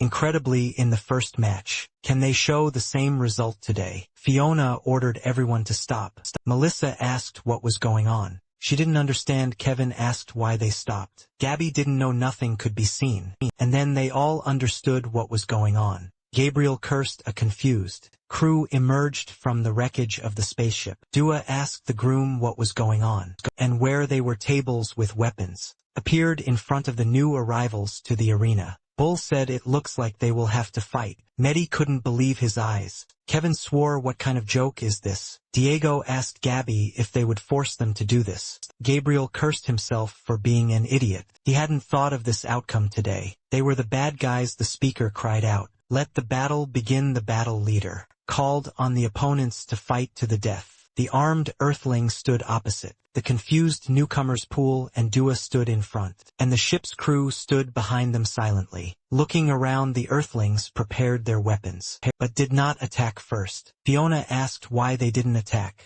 Melissa realized that they were the same as earthlings. They didn't know where they were. They just appeared here and don't understand anything. They are scared suddenly. Melissa said that they were lucky today. Gabriel smiled. It would be easy. Confused, disoriented, and most likely inexperienced opponent. He told the boys to attack the way they had trained, but no one moved. The teenagers lowered their heads. Gabby did not understand what was wrong with them. He called out to his friend Diego, but he said that he refused to take part in this. Gabriel asked the confused Diego what he was talking about. Gabby was puzzled as to why they didn't want to attack. Did they really not understand the situation? And suddenly the devil said that it was Gabriel, who did not understand the situation. Diego is ready to face any monster, to protect his life and his friends. But killing creatures that have fallen victim to the arena in cold blood is something else, because Diego is not a killer. It is not in his character.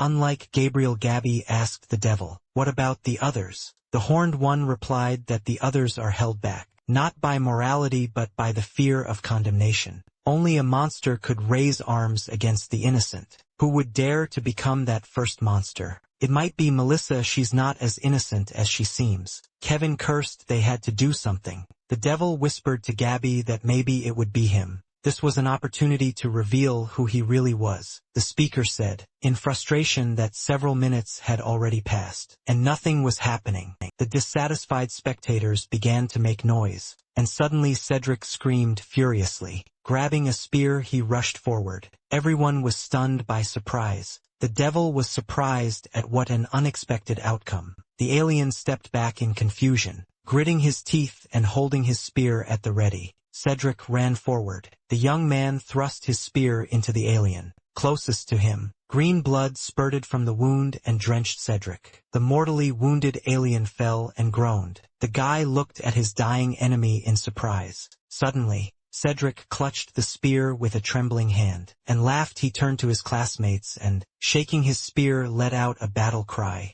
The aliens looked at the fragile young man in glasses in surprise. Surprise turned to anger. This guy killed their comrade. The aliens grabbed weapons from the tables and prepared to take revenge. Seeing this, Gabriel shouted for everyone to get ready. Melissa commanded the attack. The teenagers gripped their spears tighter and ran forward. Mehdi said that this time they were going. They had no other choice. The earthlings were getting closer to the aliens. With every step, Behol told everyone to hold on. They could do it. Cedric laughed and said that Bol was making a mistake. The aliens don't have a chance. They will kill everyone. The alien commander asked the guy why he was so sure of this. Cedric threw his shirt off his skinny body. The young man exclaimed, because they are people. The space travelers, swords in hand, awaited their opponents. Finally, the fight began. The speaker exclaimed joyfully. At last they would see a bloody battle. The audience murmured approvingly.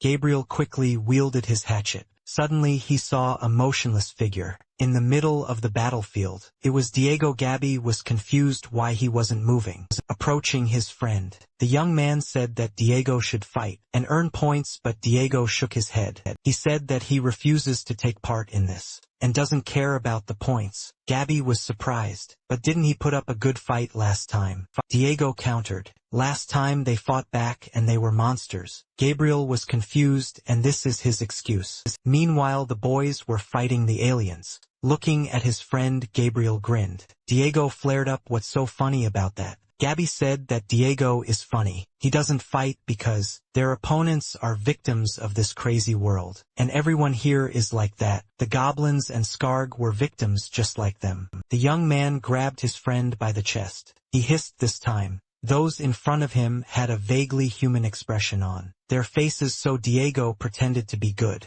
Gabriel shouted that Diego was a hypocrite, but the young man pushed Gabby away. Gabriel braked and stopped. He asked his friend with a grin where his non-violence was. Diego yelled at Gabby to leave him alone, whether it was logical or not. He was not like Gabby. Gabriel asked what that meant. Diego replied that he knew Gabby better than he thought. He had noticed long ago that Gabriel liked it here. Gabriel loves to fight and he loves to kill. So go ahead, Gabby can have some fun. The young man did not expect to hear this from his good-natured friend. Gabriel shouted to Diego as he wished, and returned to the battle. The devil whispered, "Could this be the end of a beautiful friendship?" The battle was in full swing. Fiona said they needed to get back in line. They were going to be captured. Cedric wounded another enemy. The man looked pleadingly at the half-naked youth. But Cedric was intoxicated by blood and murder. He struck the wounded, unarmed opponent several times. The bespectacled man exclaimed, "What a thrill, this is so great." But then someone stopped his hand with the sword. Mehdi said, "That's enough. The enemy is dead, they have to kill them.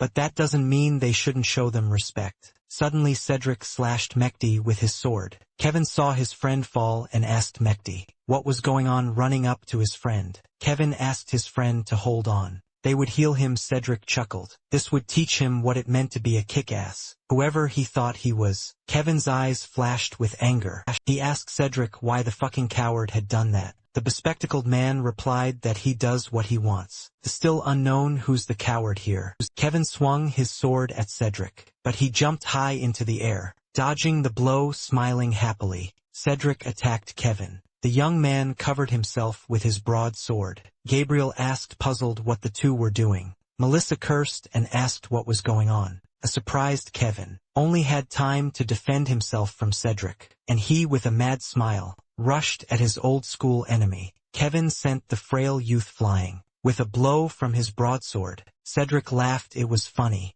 His hands had been itching to beat Kevin up. For a long time Kevin frowned. It looked like this poor idiot had gone completely crazy. The speaker chuckled. This game was taking an interesting turn. Gabriel asked the guys if they had all gone crazy, or something. Cedric, his eyes blazing, rushed at Kevin with his sword. The stunned boy defended himself from his crazy classmate, and he laughingly asked why Kevin wasn't answering him. The guy answered because Cedric stopped being himself. He just went crazy. But Cedric asked with a smile. Maybe he had finally become himself. Kevin struck the boy again with the broad part of the sword. Cedric stopped and said that Kevin didn't know him, but he has been watching Kevin for a long time, and therefore understands him well. Kevin probably thinks that, because Cedric had the courage to stand up to him, it was because he was crazy. Poor weak Cedric would never have dared to attack such a big and strong Kevin. The guy blocked a punch from the unexpectedly nimble Cedric, and he happily said that he had never been afraid of him. Physically, of course, Kevin dominated, but being strong depends on the context, on the rules of the game you play. He had success that allowed him to trample others, but Cedric hardly blames him. He accepted it because it was part of the rules. However, Cedric knew that this would not last long. After school, Kevin's strength would decrease and Cedric's would grow. Cedric comes from a wealthier family, has better grades, and is recognized and valued by educational institutions. He was ready to dominate, according to the rules of this world. After finishing school, and Kevin probably ended up like his loser father. The guy roared, calling Cedric a freak. Gritting their teeth, the two enemies clashed heads. Kevin threw the distraught youth back again. Cedric slowed down, and like a fighting dog, he rushed at the enemy again and again. He laughed and said that in this new world, there were no rules. Suddenly, Cedric threw his shield at Kevin. The guy dodged and the shield flew past. The bespectacled man attacked his opponent with astonishing tenacity. Very pleased, he shouted that Kevin was finished. Cedric waved his hand. It was only at the last moment that Kevin realized that he had thrown sand at him. The boy tried to rub his eyes to restore his vision. At this time Cedric pierced Kevin with a sword. The guy gritted his teeth, his whole body filled with unbearable pain. The wounded Kevin swayed and began to fall. Fiona screamed in tears. Gabriel, seeing this, cursed. Kevin whispered that he would kill Cedric, but Tat laughed. The enemy could still speak. Oh, here comes Kevin's girlfriend running to the rescue. That's so sweet. Cedric swung his sword, intending to finish off the enemy. He said with a smile, now Fiona will be able to watch her darling die. Gabriel cursed he wouldn't make it in time. Kevin quipped, advising Cedric not to miss, and he asked if he would get points for killing people from his team. But then Diego flew up behind Cedric. He hit the puny Cedric with all his might. He flew off and, losing his glasses, fell to the ground with a crash. Diego threw Cedric again at this time. The rest ran up to the wounded guys. Kevin whispered to his friend that it didn't hurt. He was okay. Gabriel discovered that they couldn't open the terminal. In the middle of the game, Diego said that if Kevin survived until the end of the game, they would be able to cure him. The aliens took up a circular defense and fought to the death. Diego knew the game wouldn't end until all their opponents were killed. The young man turned to Gabriel. He asked his friend to do what he had to do. Gabby silently looked at Diego, who had suddenly matured. He pulled his hood up and said everything would be fine. Gabriel ordered no one to move. He would be right back. Bull urged his boys to be strong and hold on. If they hold out long enough, they might survive. And then Bull saw a strange warrior. Gabriel killed the aliens easily and quickly. Bull was surprised how this could be, but the young man apologized and said that he was in a hurry. The speaker announced that the fight was over. The spectators in the arena shouted joyfully. Everyone enjoyed the fight. The presenter announced that people from planet Earth won again today.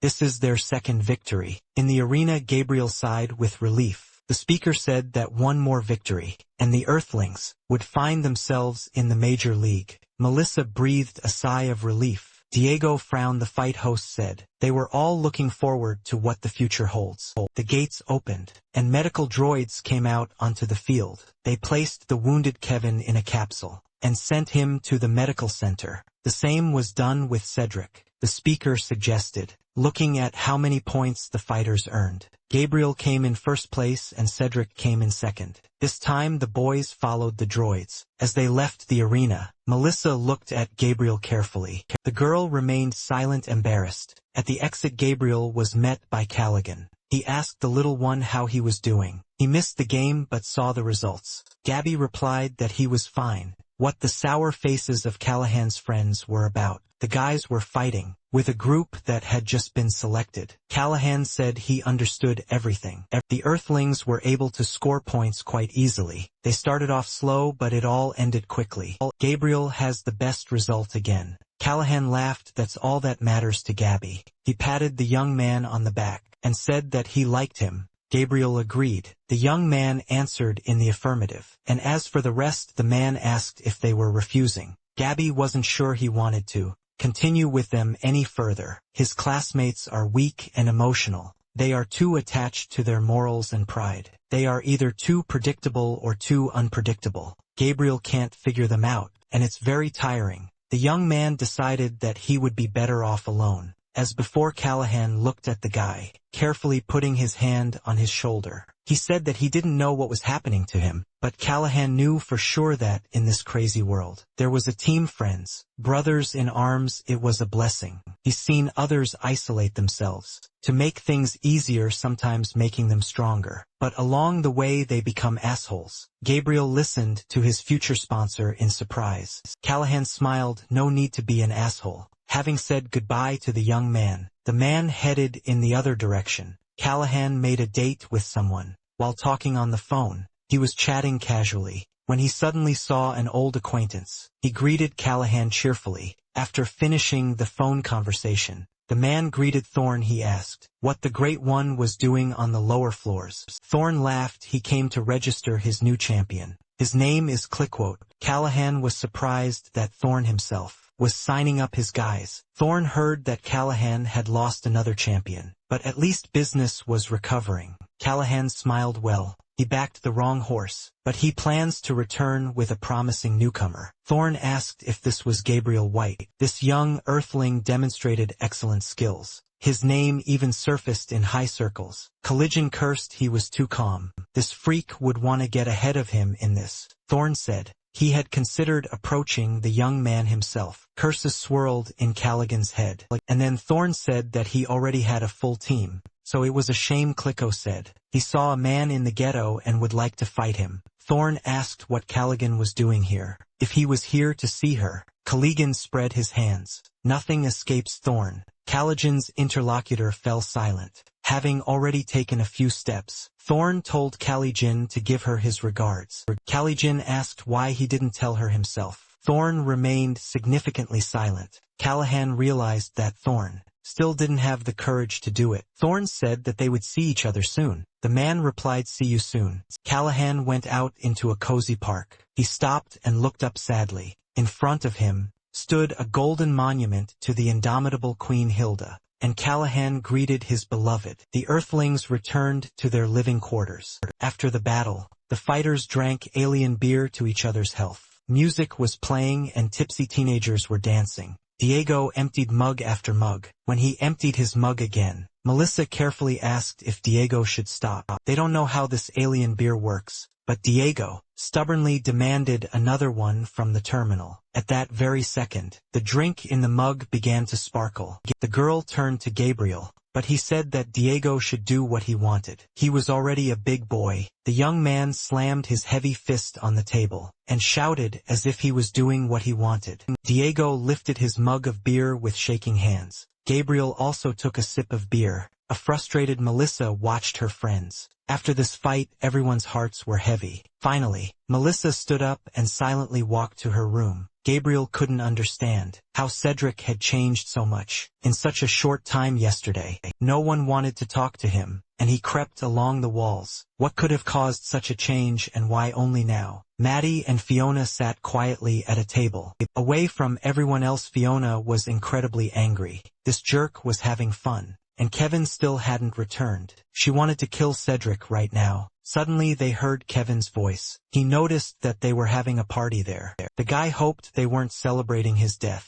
Diego muttered that the worst was about to happen. Fiona threw herself on her beloved's neck. Kevin asked where he was. MCD pointed towards Cedric. The bespectacled man exclaimed that he was glad to see Kevin on his feet. Everyone was very excited. Kevin growled that Cedric was dead, but 4 of Kevin's classmates told him he wouldn't lay a finger on Cedric. Kevin yelled at them to get out. This bastard was trying to kill him. Cedric, hiding behind the boys' backs, shouted that Kevin attacked him first. Kevin was stunned by such a brazen lie. Cedric told everyone that Mehdi and Kevin attacked him. Mehdi was outraged. This damn liar turned everything upside down. Cedric complained that they had been bullying him for weeks, in front of everyone, and he was just defending himself. Glasses said that these guys acted the same way as in high school. No matter how many people they hadn't intimidated or humiliated. Yet, a drunk Diego noticed that Cedric's words made sense. Cedric said that in the fight, he started to gain a lot of points, and they came to threaten him and tried to kill him. Fiona clenched her fists and said, menacingly, that he was lying.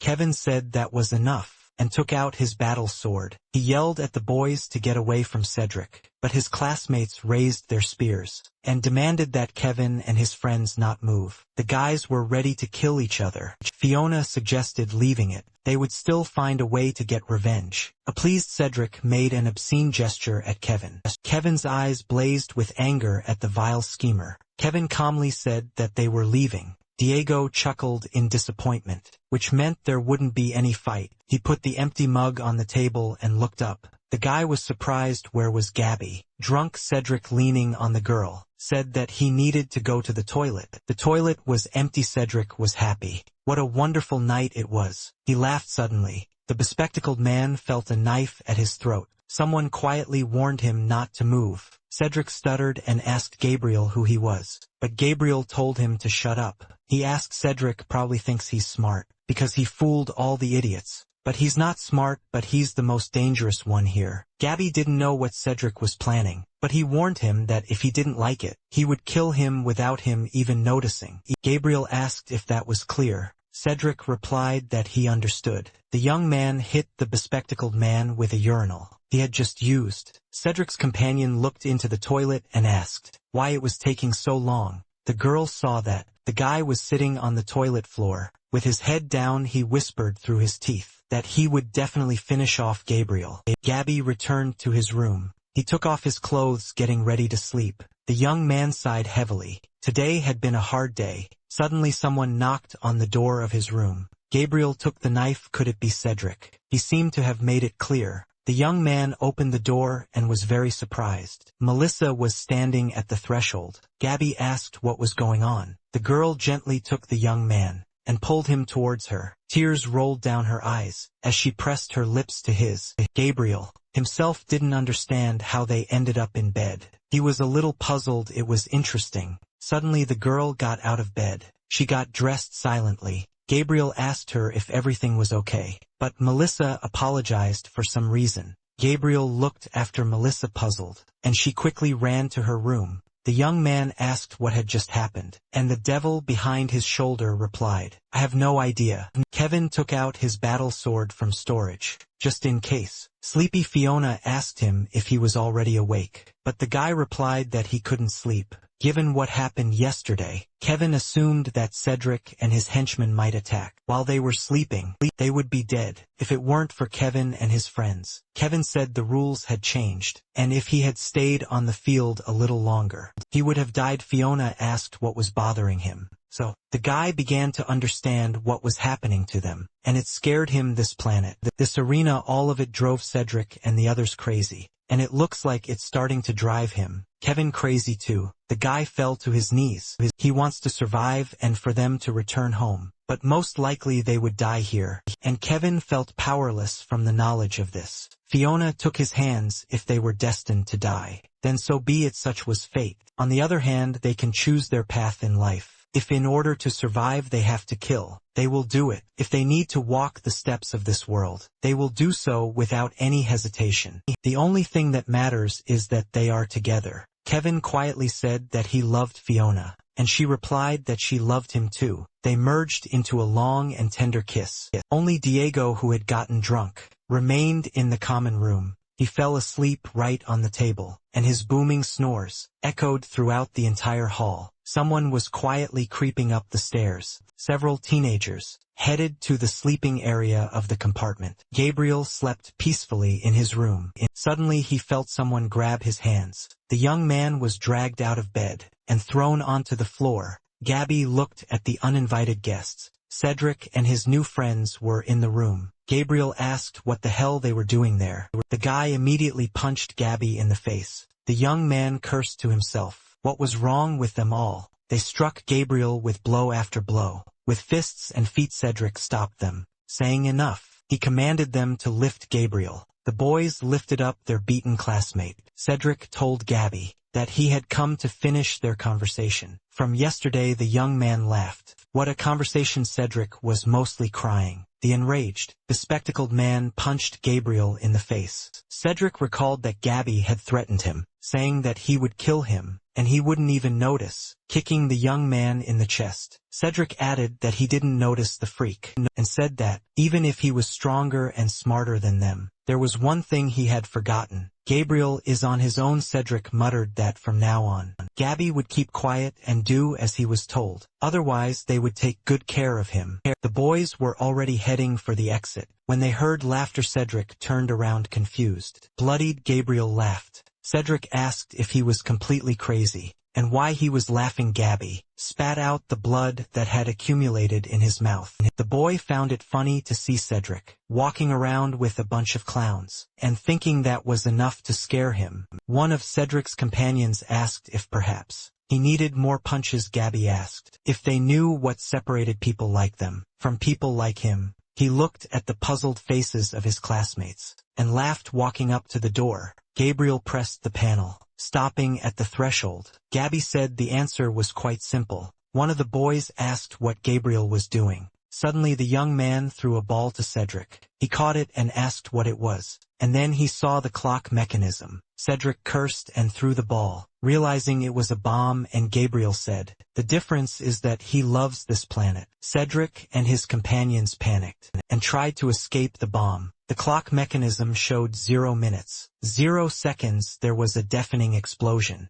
Gabriel's night guests scattered in different directions. Fiona asked what it was. Kevin replied it was an explosion. Melissa realized something had happened in Gabriel's room. Diego continued to snore at the table. In the common room, suddenly, Cedric fell onto Diego's table with a crash. The bespectacled man muttered, "This freak is inadequate, he is sick." A bloodied Gabriel jumped into the common room. After Cedric, he was amazed. This bomb was more powerful than he imagined. The young man took out an injector to heal his wounds. Melissa asked Gabriel what was going on. The young man replied that everything was fine, and there was no need to worry. He looked intently at Cedric amidst clouds of smoke. He walked towards the bespectacled man, adding that there was a small problem that needed to be resolved. Diego shook Cedric, asking what had happened to him. Mehdi asked if it was Gabriel's room that exploded. Gabby asked so Cedric is still alive. That's even better. The bespectacled man hid behind Diego, begging him to help him,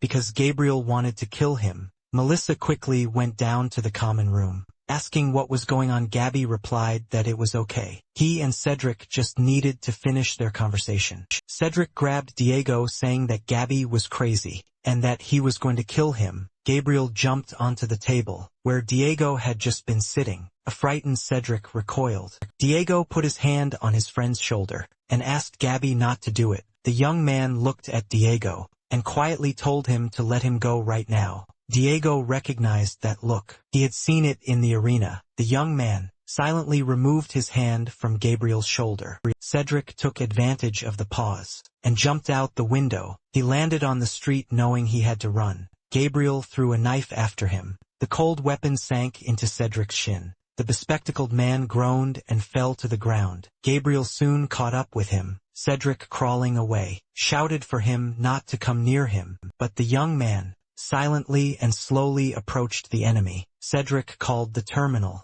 He cursed and searched for a weapon. In panic, Gabriel smiled. 2 axes appeared in his hands. This world simply fascinated him. Melissa, Diego, Kevin and Fiona came running after Gabriel. Cedric looked at his sworn enemies in horror. Gabby, holding 2 axes, looked at Cedric with burning eyes. He smiled and thanked his classmate. He asked in confusion why. Gabriel promised his mother not to kill people, but he always wanted to know what it was like to kill a person. Cedric cursed silently. Gabby really was a psychopath. He thanked Cedric for being the first person Gabby would kill. The bespectacled man asked, what about the promise he made to his mother? Gabriel said with a smile, whatever. Cedric began to scream, begging his classmates to save him. Gabriel swung the axe. Another second and Cedric would die. But suddenly Gabby's axe was destroyed. He didn't understand where the axe blade was. Suddenly, a bright light flashed between Gabriel and Cedric. Mehdi asked what this nonsense was. Gabriel realized that he was caught. Killing outside the arena was prohibited,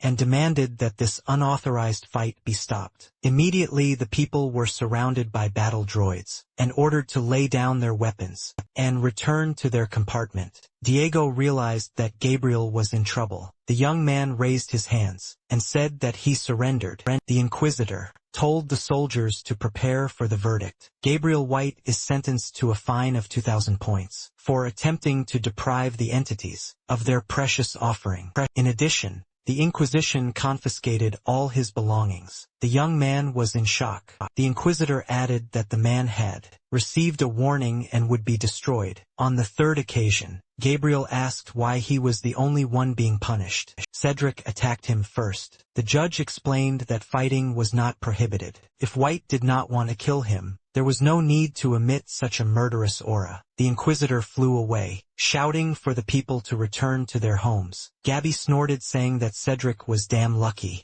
Gabriel had almost no glasses left, no weapons, and he didn't even have a room anymore. And then everyone received a message that the next fight would take place in 46 hours. The boys were terrified. No one knew what to do, especially Gabriel, who was left without glasses and weapons. Fiona suggested that everyone calm down. There was a more serious problem. They had fought before thanks to teamwork. Yes, now teamwork is over. We'll have to develop a strategy for 6 people. They didn't understand anything. Kevin frowned. What did that mean? Gabby asked if they had already forgotten what happened in the arena. Melissa whispered, then Cedric almost killed Kevin. There's nothing stopping them from killing them in the arena, meaning they could face 2 teams at once. But that's Kevin's problem. The guys were outraged by what Gabriel was talking about. Kevin lost his temper, so he was right about Gabriel. Gabby feels safe thanks to her deal with Callaghan. Gabriel listens silently to Kevin's scream. The guy shouted that Gabby was only interested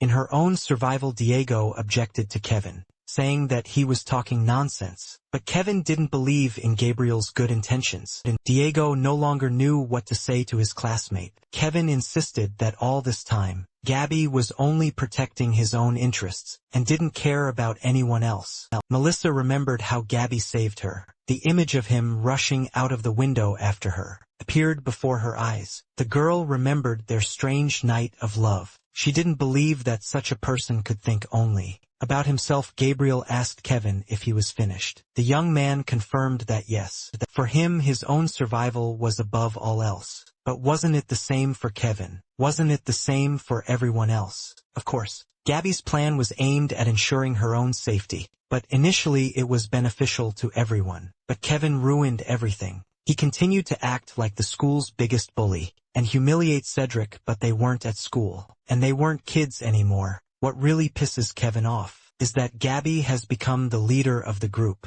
something he couldn't do because of his cowardice. That's why Kevin got everyone into this mess. With Cedric, Fiona asked Gabriel to stop. They had heard enough. Gabby sighed. Everyone was taken aback by Gabriel's speech, and he turned around and walked towards the exit, telling Kevin whether he liked it or not. Gabriel was his best option. The devil asked why the guy was doing this to poor Kevin. Gabriel tried to be accommodating and understanding, but they only do what they want. From now on, classmates will obey voluntarily or by force. Callaghan dozed off on a bench opposite Hilda's statue. Suddenly he opened his eyes, cursing. Callaghan asked what time it was. He looked at his phone to see how many missed calls he had, and suddenly he saw that he was not alone. In the park opposite Callaghan stood Bishop Praxis. The priest noted that the artisans who created this statue are incredible. It seems ready to move at any moment.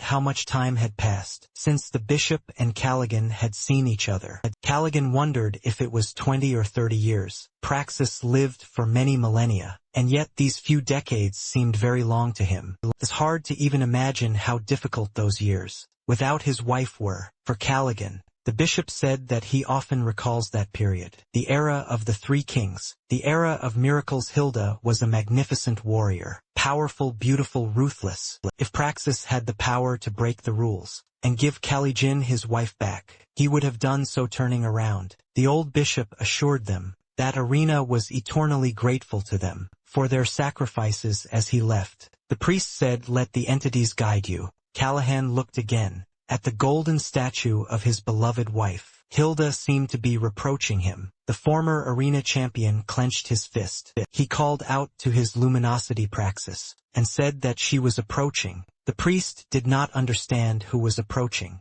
Callaghan explained that a new era of miracles is approaching. The bishop looked at his old acquaintance. In bewilderment, Callaghan shouted that he promised this to him and Hilda. He will do everything possible to revive her. Praxis laughed and said he was looking forward to it. Night has fallen on the planet Arena. Gabriel approached the building with security. It must be here. Crab, the organizer of street fights in the ghetto, suggested this place to him. The guards asked the young man whether he came to watch or to fight, and he said to fight. The young man was launched. The welcome droid must explain the rules of this place. The droid greeted the fighters. This is the arena of the third-level catacombs. The catacombs offer various types of combat. Gabriel is at level 1. 5 wins will allow him to move up to level 2. The minimum participation price is 300 points. The guy approached the registration terminal. 300 points was all he had left. After registration, a number appeared on Gabriel's hand. He estimated that 2 or 3 victories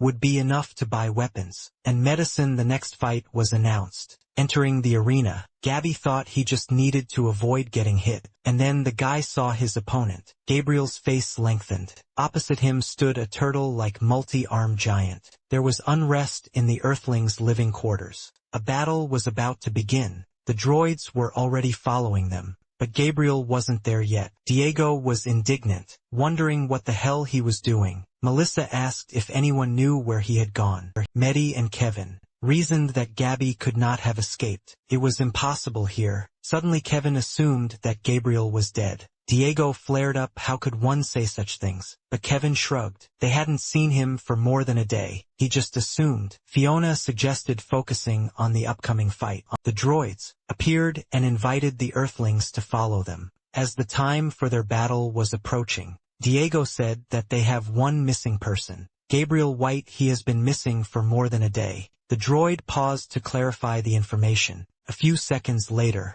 he replied that fighter Gabriel White had been found. He was already there. Diego sighed with relief. Cedric and his retinue appeared behind him. Diego had almost forgotten about them. The renegades, armed with spears and shields, marched forward cheerfully. The Earthlings once again followed a familiar path. Soon they approached the portal to the arena. Diego called loudly for Gabriel. Suddenly they saw their classmate. Gabby sat on the steps covered in blood, and asked why everyone was screaming like that. Diego lifted his friend to his feet and asked what had happened to him. A surprised Kevin noticed that Gabriel had taken quite a beating. The young man said that he was in a private arena and wanted to earn points to arm himself, but he was defeated by a giant turtle, lay unconscious for almost the entire day, and has no means of treatment. In short, Gabby found himself in deep trouble. Melissa, excited, almost ran up to Gabriel. She handed him an injector to treat wounds. The girl said that Gabby left so quickly.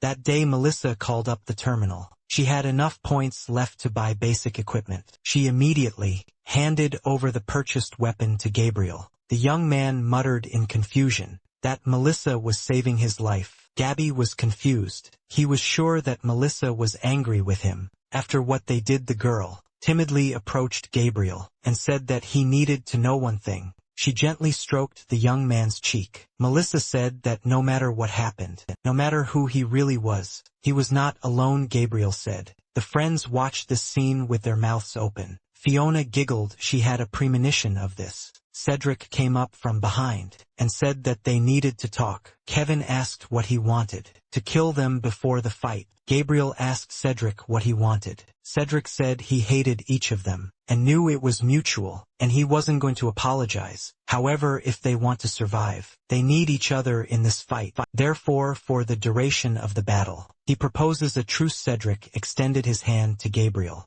The young man looked silently at the traitor's outstretched hand. There was a tense pause. Finally, Gabby agreed to make a truce and shook the outstretched hand. The speaker welcomed perverts and sadists to the bloody arena. Callaghan sat in the stands, hoping that this fight would go well. The low-level arenas were tiring him out. Diego asked his friend if he really trusted Cedric. Of course Gabby doesn't trust him, but what else could be done? She'll have to keep an eye on him and his team. Cedric ordered to keep an eye on Gabriel's group, saying that they were on their side. The speaker said cheerfully that today everyone was hoping for a good massacre, and introduced the fighters. The first team are earthly people. This is their last mandatory match. Today they will face formidable opponents. The gates on the opposite side of the arena swung open. The loud, menacing tread of giants was heard. Cedric's team members gaped in fear. Gabriel recognized them and said,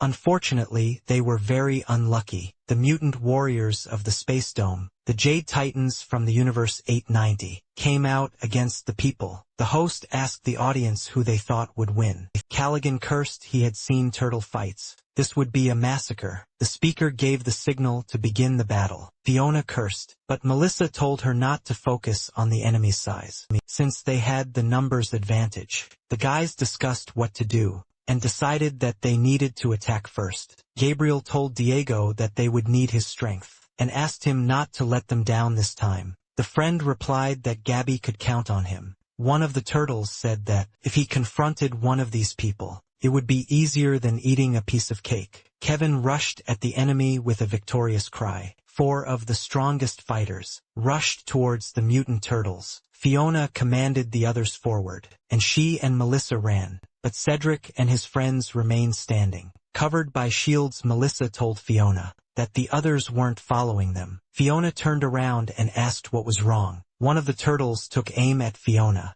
Kevin yelled at his friend to get out of there. The young man covered his friend, repelling the attack with his sword. The mutant staggered from the blow. Fiona didn't know how to tell Kevin what was happening, but he already understood everything. Half of the Earthling team stood to the side and did not move that faggot. Cedric plans to stay out of the fight. Diego and his friend fought. Gabriel's opponent from yesterday. Mekti told his opponent that 4 blades against 2 was cheating. The girls attacked another mutant, but this time the enemy turned out to be really strong. Kevin jumped on the enemy and struck him with his sword. With all his might, the giant turtle only staggered. Taking a few steps back, the Jade Titan stopped. Fiona praised the darling. Kevin said he had a strange feeling about his sword. The enemy laughed. They would need something better than their weapons. To pierce their scales, Kevin swore loudly. Diego noticed that their blows were useless and asked Gabriel what they would do. The young man looked closely at the turtle's hands and paused. Then he examined the opponent's legs and neck. He said, "We should try to hit the joint between their scales. Not getting hit by one of the 4 hands would be difficult if there were more of them." And then it dawned on Gabriel. He asked Diego if he could create a dust cloud.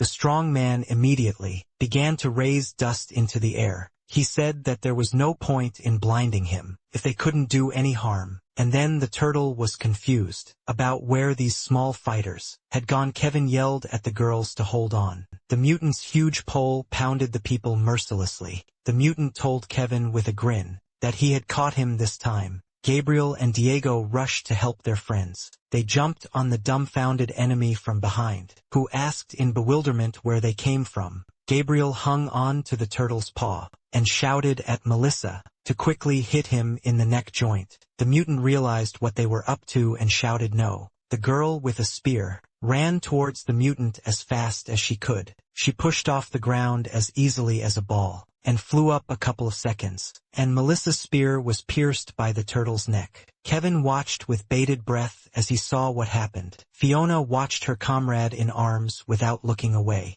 Gabriel let go of the monster's paw and flew down. Diego held on to the enemy's paw with all his might. Blood gushed from the mutant's mouth, and he asked in confusion if this wasn't a joke. The defeated mutant fell to the ground. A pleased Callaghan exclaimed, "Well played." Kevin sighed with relief. With one less they could defeat them. The guy turned his head, trying to figure out where Mehdi was, and then he saw his faithful friend with horror. Mehdi was covered in blood. His opponent said he fought well, bravo. The guy told the guys that he might need some help. He thrust his sword into the ground to stay on his feet. Kevin ran as fast as he could to help his friend. The girls were horrified to see the bloody guy. Gabriel cursed, but he had asked everyone to stick together. Mehdi's strength was leaving him. He dropped to one knee. The guy asked his opponent if he could do it quickly. He replied, of course. The guy deserved his respect. But then Kevin stood between the monster and Mehdi, and shouted that the enemy would not touch him. He smiled, and said that he should let his friend go with honor. At this time Gabriel,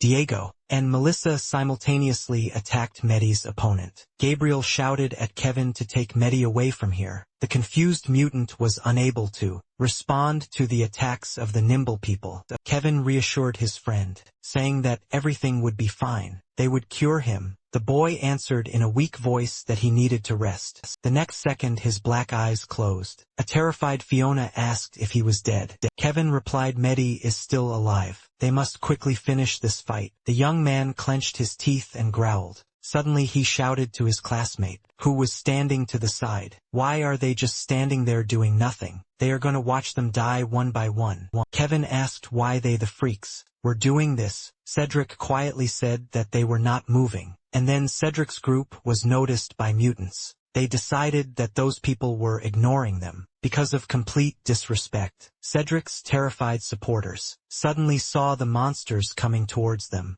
The turtle's trident was flying straight at the big guy. The big guy didn't have time to dodge, and the weapon pinned him to the ground. Cedric splattered with blood. Cursed loudly, he ordered the others to run. Fiona, seeing this, said those nits got what they deserved. Kevin told his friend to leave Mekti. They needed to finish this fight. Gabriel and his friends fought desperately against Mekti's enemy. Blows rained down on them one after another. So far they managed to dodge and block the blows, but this couldn't go on for long. They were all already tired. Gabriel cursed, "This enemy is strong. They won't be able to hold out for long." The mutants said that the people lack technology, but they are doing well. This fight is very exciting. At this time Kevin jumped on top of the enemy. The young man gathered all his strength and struck at the mutant's swords. Kevin jumped to the ground, leaving the debris in the enemy's hands. Looking at the broken swords, the Jade Titan was perplexed. The guy asked what the damn stupid turtle would say. To that Kevin told Gabriel that they had to finish this. He put all his strength into this blow, and can barely move if they miss this chance. They are finished. Diego clenched his teeth in anger. Gabriel said that this would be the last blow. Melissa bravely rushed into battle. Gabriel shouted for everyone to attack together. Kevin gathered his last strength and moved towards the enemy. The mutant understood the Earthling's technique. He grinned one sword against four. The Titan assumed a strange pose and said that he would have to be serious. Diego rushed at his enemy with a roar. A cold fire of courage burst from Melissa's blue eyes. Kevin mobilized his last strength, but Gabriel felt that something was wrong here. Callahan realized what the Titan was about to do, and shouted for everyone to be careful. The mutant instantly turned into a raging whirlwind. Kevin was the first to be wounded. Melissa's leg was cut off by a raging, warlike whirlwind. Gabriel was suddenly left without an arm. Only Diego was able to block the attack. 3 of the 4 attackers lay on the ground bleeding. The mutant chuckled. He still missed one. Diego stood with an axe in his hands and did not understand what had happened. The young man saw Gabriel covered in blood. Then he turned his gaze to the lifeless Melissa. Then I saw Kevin lying in blood. The axe fell from Diego's hands. Did they all die? The giant grinned. The fighter had lost the will to fight. He would quickly put an end to his life. Diego frowned. This bastard would kill him here and now. But he didn't want to die. Suddenly the young man changed dramatically. His eyes blazed. His aura became fiery golden. Quiet and modest Diego instantly turned into fire. His opponent asked in surprise what it was. Gabriel looked at his classmate in shock, wondering what was wrong with Diego. The 2 turtles looked around in fear. Callaghan cursed. He couldn't believe his eyes. This is resonance, and spontaneous resonance at that. To see something like this, at this level of the arena, is simply miraculous. Titan didn't understand what was happening,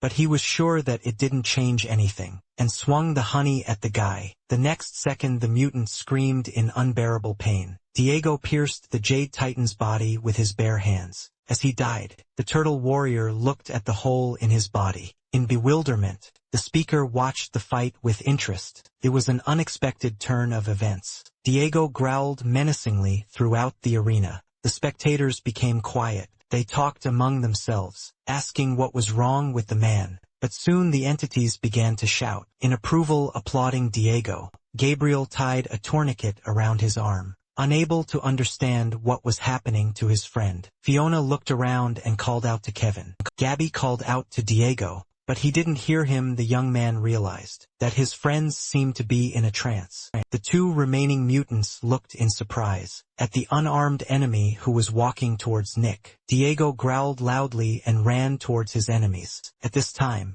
Cedric jumped onto the shell of one of the turtles. Taking aim, he thrust the spear into the neck of one of the mutants. Cedric jumped to the ground, right in front of the last remaining Titan. But at that moment Diego flew up to the mutant. The young man pierced the Titan's super-strong body. With his fist, Diego, covered in the blood of his enemies, suddenly fell to the ground. Cedric, looking at the incredible strength of his classmate, thought in confusion what kind of nonsense this was. Falling to the ground, Diego began to shake as if in a fever. Suddenly the young man opened his eyes and looked around in confusion. Seeing Cedric nearby, Diego asked him what happened. The young man whispered that he felt completely empty. Diego's eyes rolled back and he lost consciousness. A satisfied orator rose above the battlefield and declared the people from Earth the victors. Thus, the men completed their 3 obligatory fights. The host reminded the sadists that the show was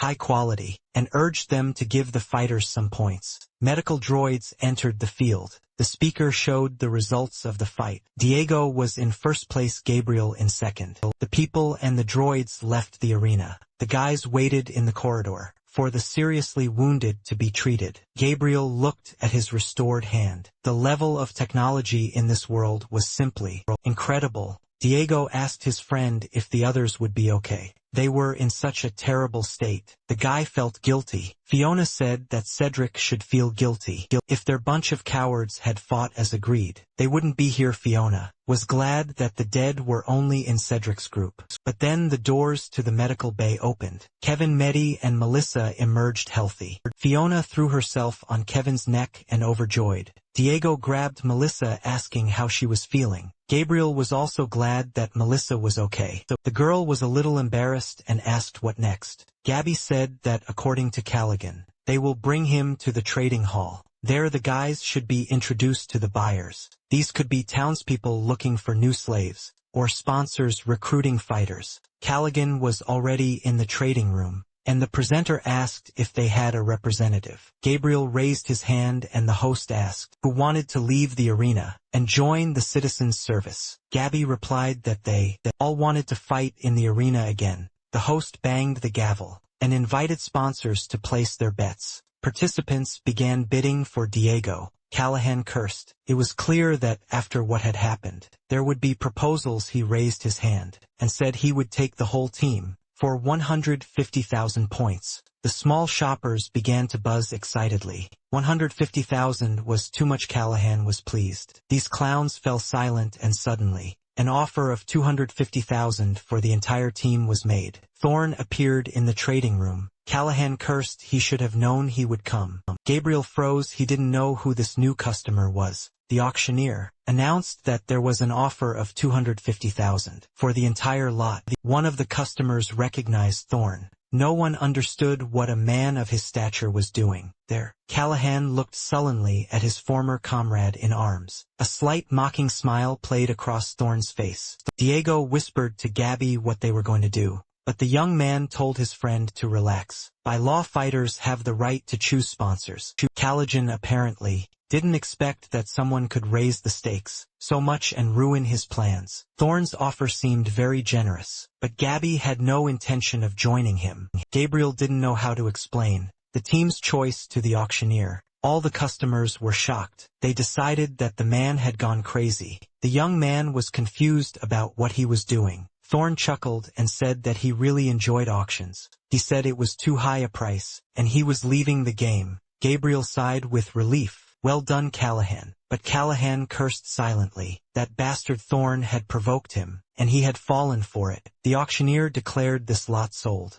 Callaghan waved his hand, telling the boys to follow him. Gabriel asked Callaghan if he knew that guy. He replied that it was his old friend. The sponsor invited the team on board his ship. Diego was delighted, wondering if this was a real spaceship, but Callaghan said that it was not designed for space. Fiona asked if she could go back to their block. She left her things there. Callaghan agreed to look there. The ship flew over the fashionable areas of the city. The boys looked out the windows with delight. The views seemed incredible to them. Only Cedric didn't look anywhere. He didn't know what they would do to him now. Gabriel thought they had completed the first stage. But what next? Meanwhile, the ship approached a large, beautiful estate. Colleen presented the house, and it will be the team's headquarters, where they will live and train. The company was met by a girl, who reported to the boss that all preparations had been completed. The man thanked Gladys and introduced her to the others, and that they could contact her with any questions. The guys looked at the beauty with their mouths open.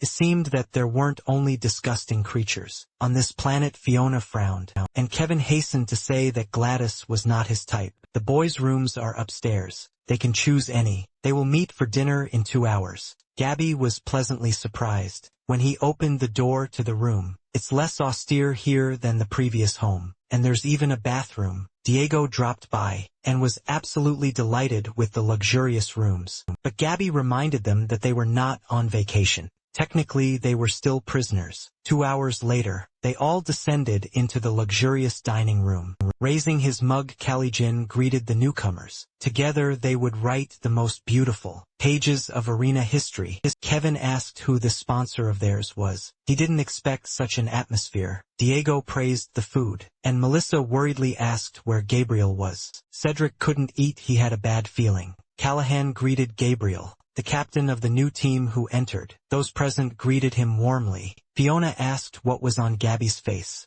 and Kevin didn't understand why he became captain. Gabriel thanked Caligin for his hospitality, for honoring the terms of the agreement, and for appointing him captain. Gabi promised to do everything to maintain the unity of the group, in order to raise them to the top of the arena, and honor the house of Caligin. With all this in mind, they made a difficult decision. The droids captured Cedric and his 2 companions. The boys, seeing this, cursed, "For a team to be effective, you need to trust each other, and Cedric and his friends have proven themselves unworthy of trust." Cedric asked in horror if they were going to kill them. Caligin laughed. "Of course not. He paid a fortune for everyone. It would be a waste." He offered them to his colleague as payment for a debt, and what he does with them is his business. Caligin doesn't need such cowardly little brats in his house. Gabriel walked up to Cedric and reminded him of one thing. He was left all alone on an alien planet.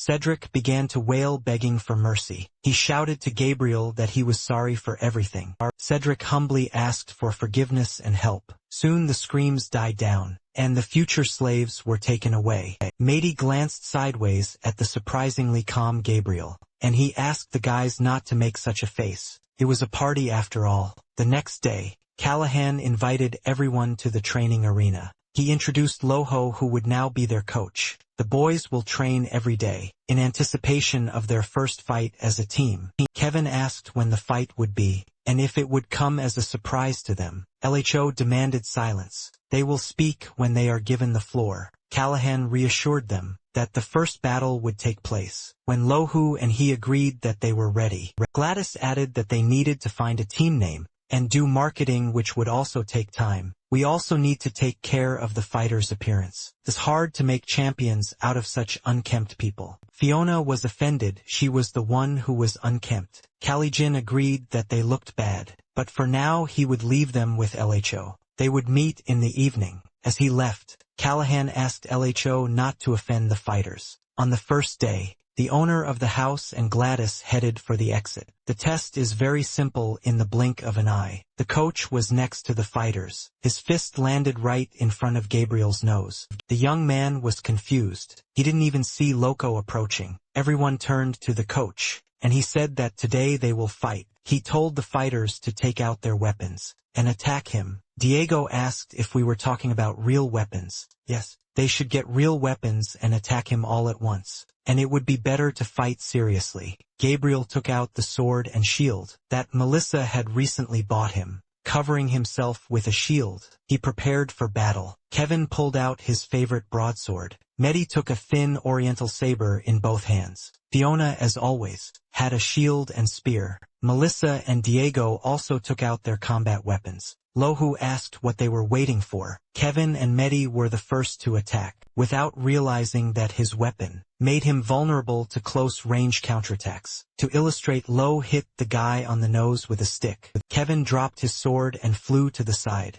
At that moment, Mehdi ran up to the coach from behind. Lo asked, "Is he sure his swords are made for two-handed use? He's wasting his accuracy and mobility." After kicking Mehdi in the chest, the trainer advised him to first learn to fight with one blade. Turning to the others, LHO asked, "So that's all?" Diego said he understood it was the bell test. The purpose of the test is to teach them how to work as a team, but the coach said the guy was wrong. He just wants to beat them to see how strong they are. Next, the girls with spears attacked the coach. Loho said that, even if they attacked him in a coordinated manner, they had no chance against him. Melissa, closing her eyes, dodged the blows of the coach's stick. Fiona was able to dodge too. Gabriel was the last to go into battle. Loco knew that he was Caligan's favorite. He thinks that the guy has great potential. Gabby allowed the others to attack Loco, looking for a weakness, but since he found nothing, he simply continued to stand there.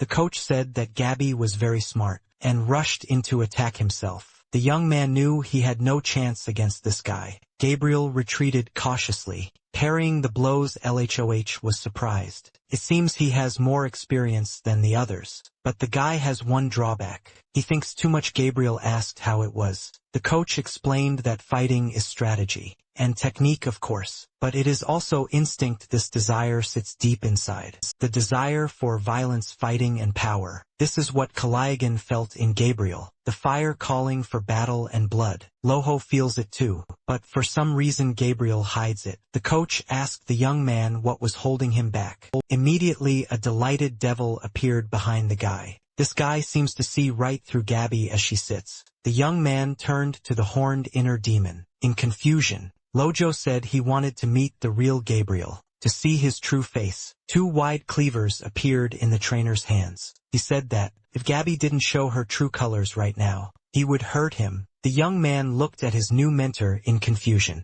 He realized that he wasn't joking. A shadow fell across the guy's face. When he raised his head again, his face changed and he answered harshly, "Let Loho try Gabriel." He stood among the stars suddenly. He saw someone approaching him. Opposite him stood the same red-eyed devil who had been chasing him. Suddenly the devil took off his creepy horn skull mask. Under the mask was a young man, who looked surprisingly like Gabby, but with red eyes. Gabriel was shocked. Could this really be a hidden part of his personality? The young man frowned as his dark side demanded. The red-eyed double silently handed Gabby his horned mask. The creepy mask was getting closer and closer. It seemed to be reaching out to Gabby, and so I found myself back in the training arena. Now Gabby had a horned mask on her face, and her eyes were burning with blood. Loco was surprised. The guy's face changed beyond recognition. Gabriel pushed off the floor and rushed into battle. The coach barely had time to fight back. He was shocked he was probably dreaming it. After kicking Gabby, the coach threw him away, saying that this was much better. The young man braked and stopped at a safe distance. Loho said that this was not enough. Gabby had to show him who he was. The guy asked if Loco really wanted to die or what. The coach asked him in surprise what he said. Suddenly Gabby shouted that he would kill Loco. Felt like there was a completely different person. Standing in the arena now, a powerful purple aura of death flowed around Gabriel. The coach was surprised this young man also responded. The boy gripped his battle sword tighter in the river, and suddenly a strange, bloodthirsty smile appeared on his face. The young man swung his sword and uttered incomprehensible words. Lho saw that Gabby had made projections. He seemed to instinctively understand how to do it. Impressive. Now the coach was attacked by 5 Gabriels at once. Lho felt that Gabby was completely free. If this continued, he would destroy the entire arena. Releasing a golden aura, the coach said it was time to end this. A huge golden snake flew towards Gabby. He wrapped his arms around the young man, who asked in confusion what it was. There was a powerful explosion. Gabriel's aura evaporated and he lost consciousness. Loco caught the falling lifeless fighter. This is already the second one in the group who enters into spontaneous resonance. Their species must be especially sensitive to it. Now Loco understood Callaghan's choice. After looking around, he decided to call in the medical droids. After a couple of hours, everyone was back on their feet, and Loco suggested starting the training. As the coach expected, they are weak. Gabriel couldn't remember his fight with Lojo. He must have passed out strangely enough. Gabby felt like he was having fun. The coach added that they have potential. 2 of them have already made a splash. McKitty asked if residence was that weird thing Diego did the other day. But who was the second one? Lojo explained that he was talking about Diego and Gabriel. Gabby was surprised. He didn't remember anything. Local reassured him the first entrances into resonance can cause trance states. Lho saw Diego. He was indeed in a trance, but Gabby seemed completely lucid. Either he was lying or something was wrong with him. The trainer decided to explain to the students what resonance is. Space is washed by a flow of fundamental energy. This flow is called the Great Flow. No one knows its origin. The planet Arena is located at the crossroads of several branches of the Great Stream. Loco is sure that they have become stronger here than on their home planet. Diego was surprised, so that's what it was. Energy similar to a great flow circulates within every living being. When a person has been able to align his energy with the energy of the flow, he is said to have entered into resonance. Resonance allows you to multiply energy and use it for great achievements. To demonstrate, Lho directed a stream of energy at the wall.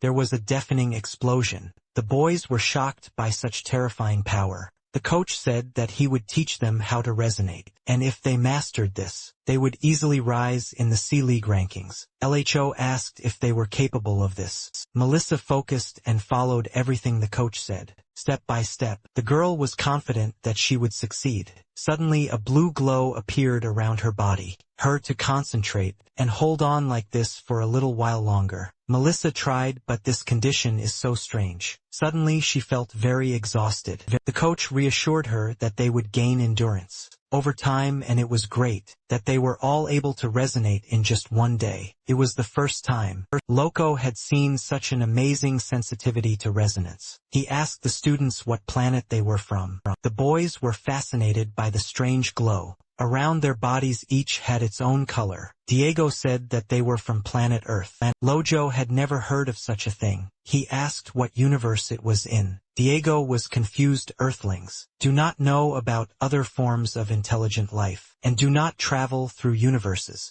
The coach concluded that they were rednecks. Loco praised the guys. They did everything right. The exception was Gabriel. He was unable to enter into resonance. Kevin and Mehdi laughed. They thought he was the best. The coach barked at them. No one asked their opinion. They were going to do 2000 push UPS right now. Loco sat down next to Gabby and asked what was going on. The young man replied that he did not know. He followed all the steps, but he could not coordinate the energy. The coach asked Gabby if he really didn't remember their fight, what he felt. Gabriel replied that he vaguely remembered the desire to kill. Loco asked, but why? Gabby remembered the sensations or pleasure. Excitement. It's hard to say. The coach understood why the guy couldn't align his energy with the flow. The whole point is that he is not in agreement with himself. For some reason, Gabby suppresses his true self. His mind is divided in conflict. Loho pointed to the mask on his face. All warriors of his culture wear masks. It is a tradition, because there are two types of warriors. There is a warrior who hates to kill. His mask protects his soul. It is the mask that will bear the burden of spilled blood, and conversely, there is a warrior who loves war. His mask reveals his soul, the face of a sour of death. Gabby didn't understand, but in both cases, it's the same thing. Loho asked if Gabriel was sure about it. The training was over for today, and LHO demanded that everyone leave. Standing in the shower, Gabby thought about Lo's story about the mask. The devil said that the coach was right. By hiding himself, Gabby had completely gone crazy. He can pretend not to notice the bloody double, but it doesn't change anything. The young man called the terminal and opened the mask section. Since they moved to another league, the selection of masks in the terminal has expanded. Gabriel found a mask with horns. The double smiled. Why not? At that very second, Gabby's face was covered in exactly the same mask as his inner double. The young man offered the double a deal. When he puts on this mask, it means he allows him to control. The double agreed, then asked if Gabby realized that he had been talking to himself. All this time the guy agreed yes. He seemed crazy. Gabriel applied his new mask to his face. Then he did everything that LHO told him to do, and then a lilac glow began to dance around Gabriel's body. The young man laughed. He succeeded. He couldn't wait to test this new power. There was a message from Callahan. They are going for a walk tonight. Gladys has prepared gorgeous outfits for everyone. The flight leaves in 20 minutes. Soon the whole team left the house and headed towards the ship. Callahan was pleased. The boys were dressed very stylishly. Gladys pampered them. Kevin asked where they were flying. The sponsor smiled and said it was a surprise. The ship flew over a rich city bathed in lights. The owner commanded the pilot to begin the climb. The ship rose sharply upward. The passengers were surprised at what was happening. Callaghan said that this evening, he would lead them to a fight in the arena, but before that he wanted to show them something. The ship hovered quite high above the planet. From above it looked a little like Earth. Soon they flew up to a huge arena. Other ships also flocked to this incredible structure. The boys looked at the arena with their mouths open. Callahan laughed. Isn't that right? The matches they participated in took place in the arenas of the lower levels. Today, he will take them to levels far above what they see. In the evening they will witness an S-rank match. The presenter cheerfully greeted everyone present. She is happy to welcome everyone to the arena. The spectators in the stands shouted joyfully. On the upper floors were located expensive VIP boxes, where the guys in the company of Callaghan were located. It was strange for the guys to find themselves in the arena as spectators. Gladys asked the chief if this was reasonable. They still owed a large sum, but Callaghan was calm. The presenter exclaimed that today they would witness an exceptional match. This epic battle involves warriors with colossal strength. Are viewers ready to witness a collision that will shake the foundations of this planet? The entities roared joyfully, but before that, everyone must warmly welcome the unusual guest. Present in the arena is His Excellency Praxis I, the great bishop of the arena. The strange creature in red waved his hand in greeting. Callaghan told Gabriel that this planet was ruled by a religious order. The stranger added that the bishop's guards are inquisitors. They are as strong as the S-League fighters. Melissa, looking at the stranger who entered, thought how handsome he was. Mehdi asked his new interlocutor who he was. Loco smiled, but the students did not recognize him by his voice. The boys surrounded the coach. Without the mask he looked completely different. Callaghan offered Loco a small drink, but he refused. The presenter began introducing the champions. In the arena is Akapuchnik, the grand champion of the S-League in this area, a summoner and a black wizard. His opponent will be a former great champion, who is returning to the league after a long absence. His battles became legendary. His courage and strength were unparalleled. The great Hercules enters the arena again. The guys pressed their faces against the glass. It was incredible. He had a horse. This can't be a simple coincidence. It means he might be human. The presenter announced the start of the fight. The sorcerer said that he had great respect for Hercules, but his time in the arena was over. The former champion did not respond. The black wizard unleashed the endless plague of the abyss. Kevin cursed and asked what it was. A whole flock of snake-like monsters flew towards Hercules. The rider calmly assessed the sorcerer's attack. Pushing off from the arena, the armored fighter soared into the air. You can't escape from his little ones. Turning around, Hercules flew straight at the monsters. Finding himself slightly above the enemy, the warrior raised his golden spear. Several golden lightning bolts burst from the tip of the spear. The lightning bolts intensified many times over and flew towards the snakes. Soon all of the sorcerer's monsters were struck by powerful lightning bolts. The audience jumped out of their seats with excitement. The boys watched the fight frozen. Callaghan, sipping his wine, noticed that Hercules was still in shape. Praxis smiled contentedly, enjoying the fight. The sorcerer opened his mouth in surprise. His snake monsters were killed with one blow. Hercules asked his opponent, "Is that all?" Coming to his senses, the black wizard said, "This is not the end." But the horseman cut off the sorcerer's head. While riding, the presenter announced that Hercules won this fight. The spectators in the stands chanted the name of Hercules. Gabriel asked in confusion, "So this is the S-League?" Kevin whispered that they would never reach that level. The winner grabbed his helmet, intending to take it off. The guys held their breath. But how is this even possible? Seeing the man on horseback, Gabriel understood why he took such a name. This means they are not the only people on this planet. Kevin smiled. They could find allies here for their escape. Hercules sighed. The level had dropped significantly. It was upsetting. Mehdi said, "That means there are other people on this planet." Diego asked if Callaghan knew. There were more of their kind in the arena, but the sponsor casually replied that there were millions of different species here. Gabriel asked if he could meet Hercules. Callaghan laughed. Hercules is an SS rank champion, and they are D rank newbies. Gabby has a good sense of humor, but to meet Hercules, they themselves need to become champions. The young man was confused, but now there was an S-League match. Callaghan said that SS is a more honorable rank. Such a league as such does not exist. That evening, Earth School children saw dozens of amazing battles. After the match, Callaghan dropped them off at the estate and flew away. Gladys asked the chief if he was sure it was a good idea to show them these fights. Callaghan's goal was to see their reactions, and he got what he expected. He wanted to see who would be scared, and who would be fascinated by this power. However, he is surprised. Callahan thought that most would be frightened and temporarily lose control. After the walk, everyone came to the training arena.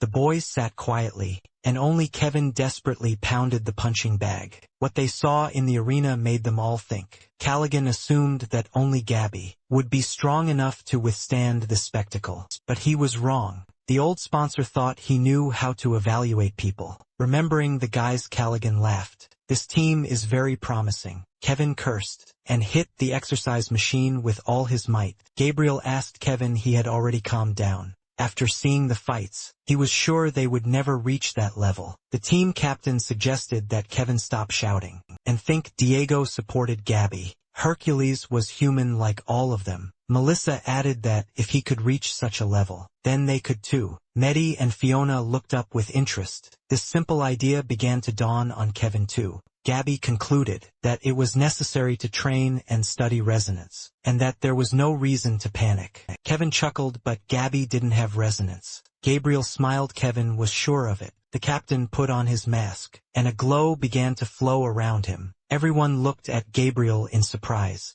Kevin asked what the mask was for. Gabby replied that it was a trick he had come up with. In addition, they need to gather as much information as possible about this world in order to develop an escape plan. That's why Gabby wanted to talk to Hercules. He has been living here for a long time. Diego suggested digging around the local network. There was probably an equivalent to the internet here. From this point on, the boys' survival depends on both the arena and the outside world. Yesterday's school children were surprisingly serious. They listened attentively to their team captain. For some reason, no one disputed his leadership anymore. Gabby said they had a lot of work ahead of them, but for now it's time to go to bed. Training will resume tomorrow. Melissa asked Gabriel if she could talk to him. Diego looked sadly after the departing couple. The girl said sheepishly that they hadn't had a chance to talk since they slept together. Melissa wanted to apologize for leaving so suddenly. Without any explanation, the horned devil asked what she was doing with the young man. The girl closed her eyes sadly and said that she was very sorry. Suddenly Gabriel let out a chuckle. Unable to contain himself, the young man burst out laughing. Melissa asked Gabriel, confused, what happened. He asked if she could stop playing the role of the little, vulnerable and caring girl. The girl looked at her interlocutor with wide eyes, and he added, they are alone. She can stop playing this comedy. Perhaps her tricks would have worked on Diego or Mehdi, or even Kevin. Gabby laughed. Did she really think he could fall in love? Melissa whispered through her tears for Gabriel to shut up. The young man sighed. Now tears. Was this really all she had left? The girl swung and shouted at him to shut up. Gabby caught her hand and looked at the girl harshly. He said to stop playing, it was becoming offensive. But Melissa continued to cry quietly, her blue eyes shining in the darkness. Gabriel looked at her imperturbably. The girl continued to sob. Then the sobbing stopped, and she looked at Gabby silently. Tears were still streaming down Melissa's cheeks. As she laughed, she freed her hand and said, okay. Gabby caught it. Gabriel continued to watch her silently. Suddenly her expression changed. A battle spear appeared in Melissa's hand. She lunged, aiming for her interlocutor's neck. The young man caught the spear and advised Melissa to calm down. She had nothing to fear from him. Melissa was afraid. Gabby said that Cedric was a fool. She is not like that. The young man said that he was not angry with her. Rather, on the contrary, he respected her even more. He asked if her suicide attempt was real. She answered yes and no. She was truly shocked by what they had been through. She hadn't intended to jump, but when she saw Gabby looking at her with concern, she wondered what would happen. He explained why Gabby decided to save her. If she had died, there would have been one less fighter. Diego or Mehdi would have been easier to manipulate. So why did Melissa choose Gabby? The girl smiled. Because Gabby was the cutest of the three. Melissa asked what they were going to do now. Gabriel suggested that they actually trust each other. The red-haired beauty offered to go to her room. Gabby agreed. 18 months of hard training passed. The presenter welcomed sadists and perverts into the arena. The stands, as always, were packed with fight fans. The winner of today's match will be able to compete for a ticket to League A. The presenter reminded us of the method for advancing to the leagues. It's time to introduce today's fighters. The stands roared and applauded. The first team is the Predators, an unforgiving, hyper-violent team with a solid reputation today. They will meet a team that is considered one of the favorites of the season. There are 666 teams in the arena. This team is generating a lot of interest. Their meteoric career is truly amazing. The team's fighters were able to get closer to League A in less than a year. Many speak of them as true miracle workers. Will they be able to win in the arena of ferocious predators today? Very soon, viewers will see everything with their own eyes. The fans in the stands shouted the names of their favorite fighters. Callahan and Gladys watched the match with excitement. From the VIP box, the match will be played in 6 1-on-1 rounds, with the team that wins the most fights. Winning opponents will be selected randomly. In the first round, Diego will face Shum. The huge boar shouted to the young man that blood would now be shed. Diego sighed he hated starting a fight. Gabby supported his friend, saying that he could handle it, taking up an impressive hammer. Diego said it was time to go. The boar noticed that his opponent looked strong. Bowing to his opponent, Diego asked him to try not to die. He hates killing, the enraged boar asked what this impudent fellow had said. With an angry roar, Shuma rushed at the man from Earth. The opponents carried out test attacks using weapons. Diego clenched his fist and delivered his signature punch. The boar unexpectedly flew away from its enemy, scratching his bruised belly. Shuma called Diego a freak. Shuma entered into resonance, his body blazing with scarlet energy. He filled his weapon with fiery energy. Swinging his axe, Shuma threw a huge fireball at Diego. The guy was surprised. Wow, how big! Diego also entered into resonance. His body was engulfed in golden energy. The strong man's hammer also glowed gold. A magic circle swirled on the hammer, and Diego struck Noise's fireball with the hammer. The young man tensed up. It was not easy to repel such an attack, and yet he sent a huge fireball back. Everyone held their breath. The boar couldn't believe his eyes. He was attacked by his own fire. There was a loud explosion. The presenter shielded herself with an umbrella from the surge of energy. The spectators in the lower stands closed their eyes. Diego didn't expect such an effect. The smoke cleared and Shuma, still burned but alive, was still standing in the arena. The guy sighed with relief. His opponent was still alive. The boar roared that this was not the end. The fighter growled that he was going to kill the pathetic little man soon. The presenter announced that Shuma was knocked out. The winner of the first round was Diego. In the second round, Mehdi will face Hippopotamus. Mehdi praised Diego for the good fight, and he asked the young man to take care of himself. Mehdi jokingly replied that he had no plans to die today. A shark man came out to fight Mehdi. The command was given to begin the battle. The presenter announced that Mehdi wins this round. This is already the second round in a row. In favor of the 666 team, Mehdi took a breath. He had already decided that this would never end. It was sweaty. The Predator's sponsor threw his glass on the floor. He growled that this damn perch should have beaten this gnome. Diego was worried his opponent Mehdi looked dangerous. Gabby was unhappy. Mehdi could have won much faster. It's all their damned custom of not wanting to kill. Melissa asked if the captain wanted strawberry ice cream. Mehdi returned from the arena. He regretted that he was badly injured. It would spoil their results. With the help of a medical droid, the boy went for treatment. Suddenly Fiona felt a wave of nausea. Kevin asked what was wrong with her. She replied that everything was fine. A little hot, probably stress from the fight. In the third round, Doza from Predators will fight Fiona from 666. Kevin cursed, was it really time already? Fiona reassured him that everything would be fine, and there was no need to worry. A huge predatory snake, like Doza, crawled out into the arena. A determined Fiona stood opposite her. The command was given to begin the round. Doza warned that she was not as kind as those two losers. Before her, Fiona replied that they would see about that. Hearing the signal, Doza rushed forward with lightning speed. Fiona flew towards the hissing enemy. The snake woman quickly attacked the girl. Doza was surprised that Fiona could keep up with her. That was great. Fiona didn't understand why she felt so heavy. The snake extended its hand and pulled the girl's metal shield towards itself. The same thing happened with the blade.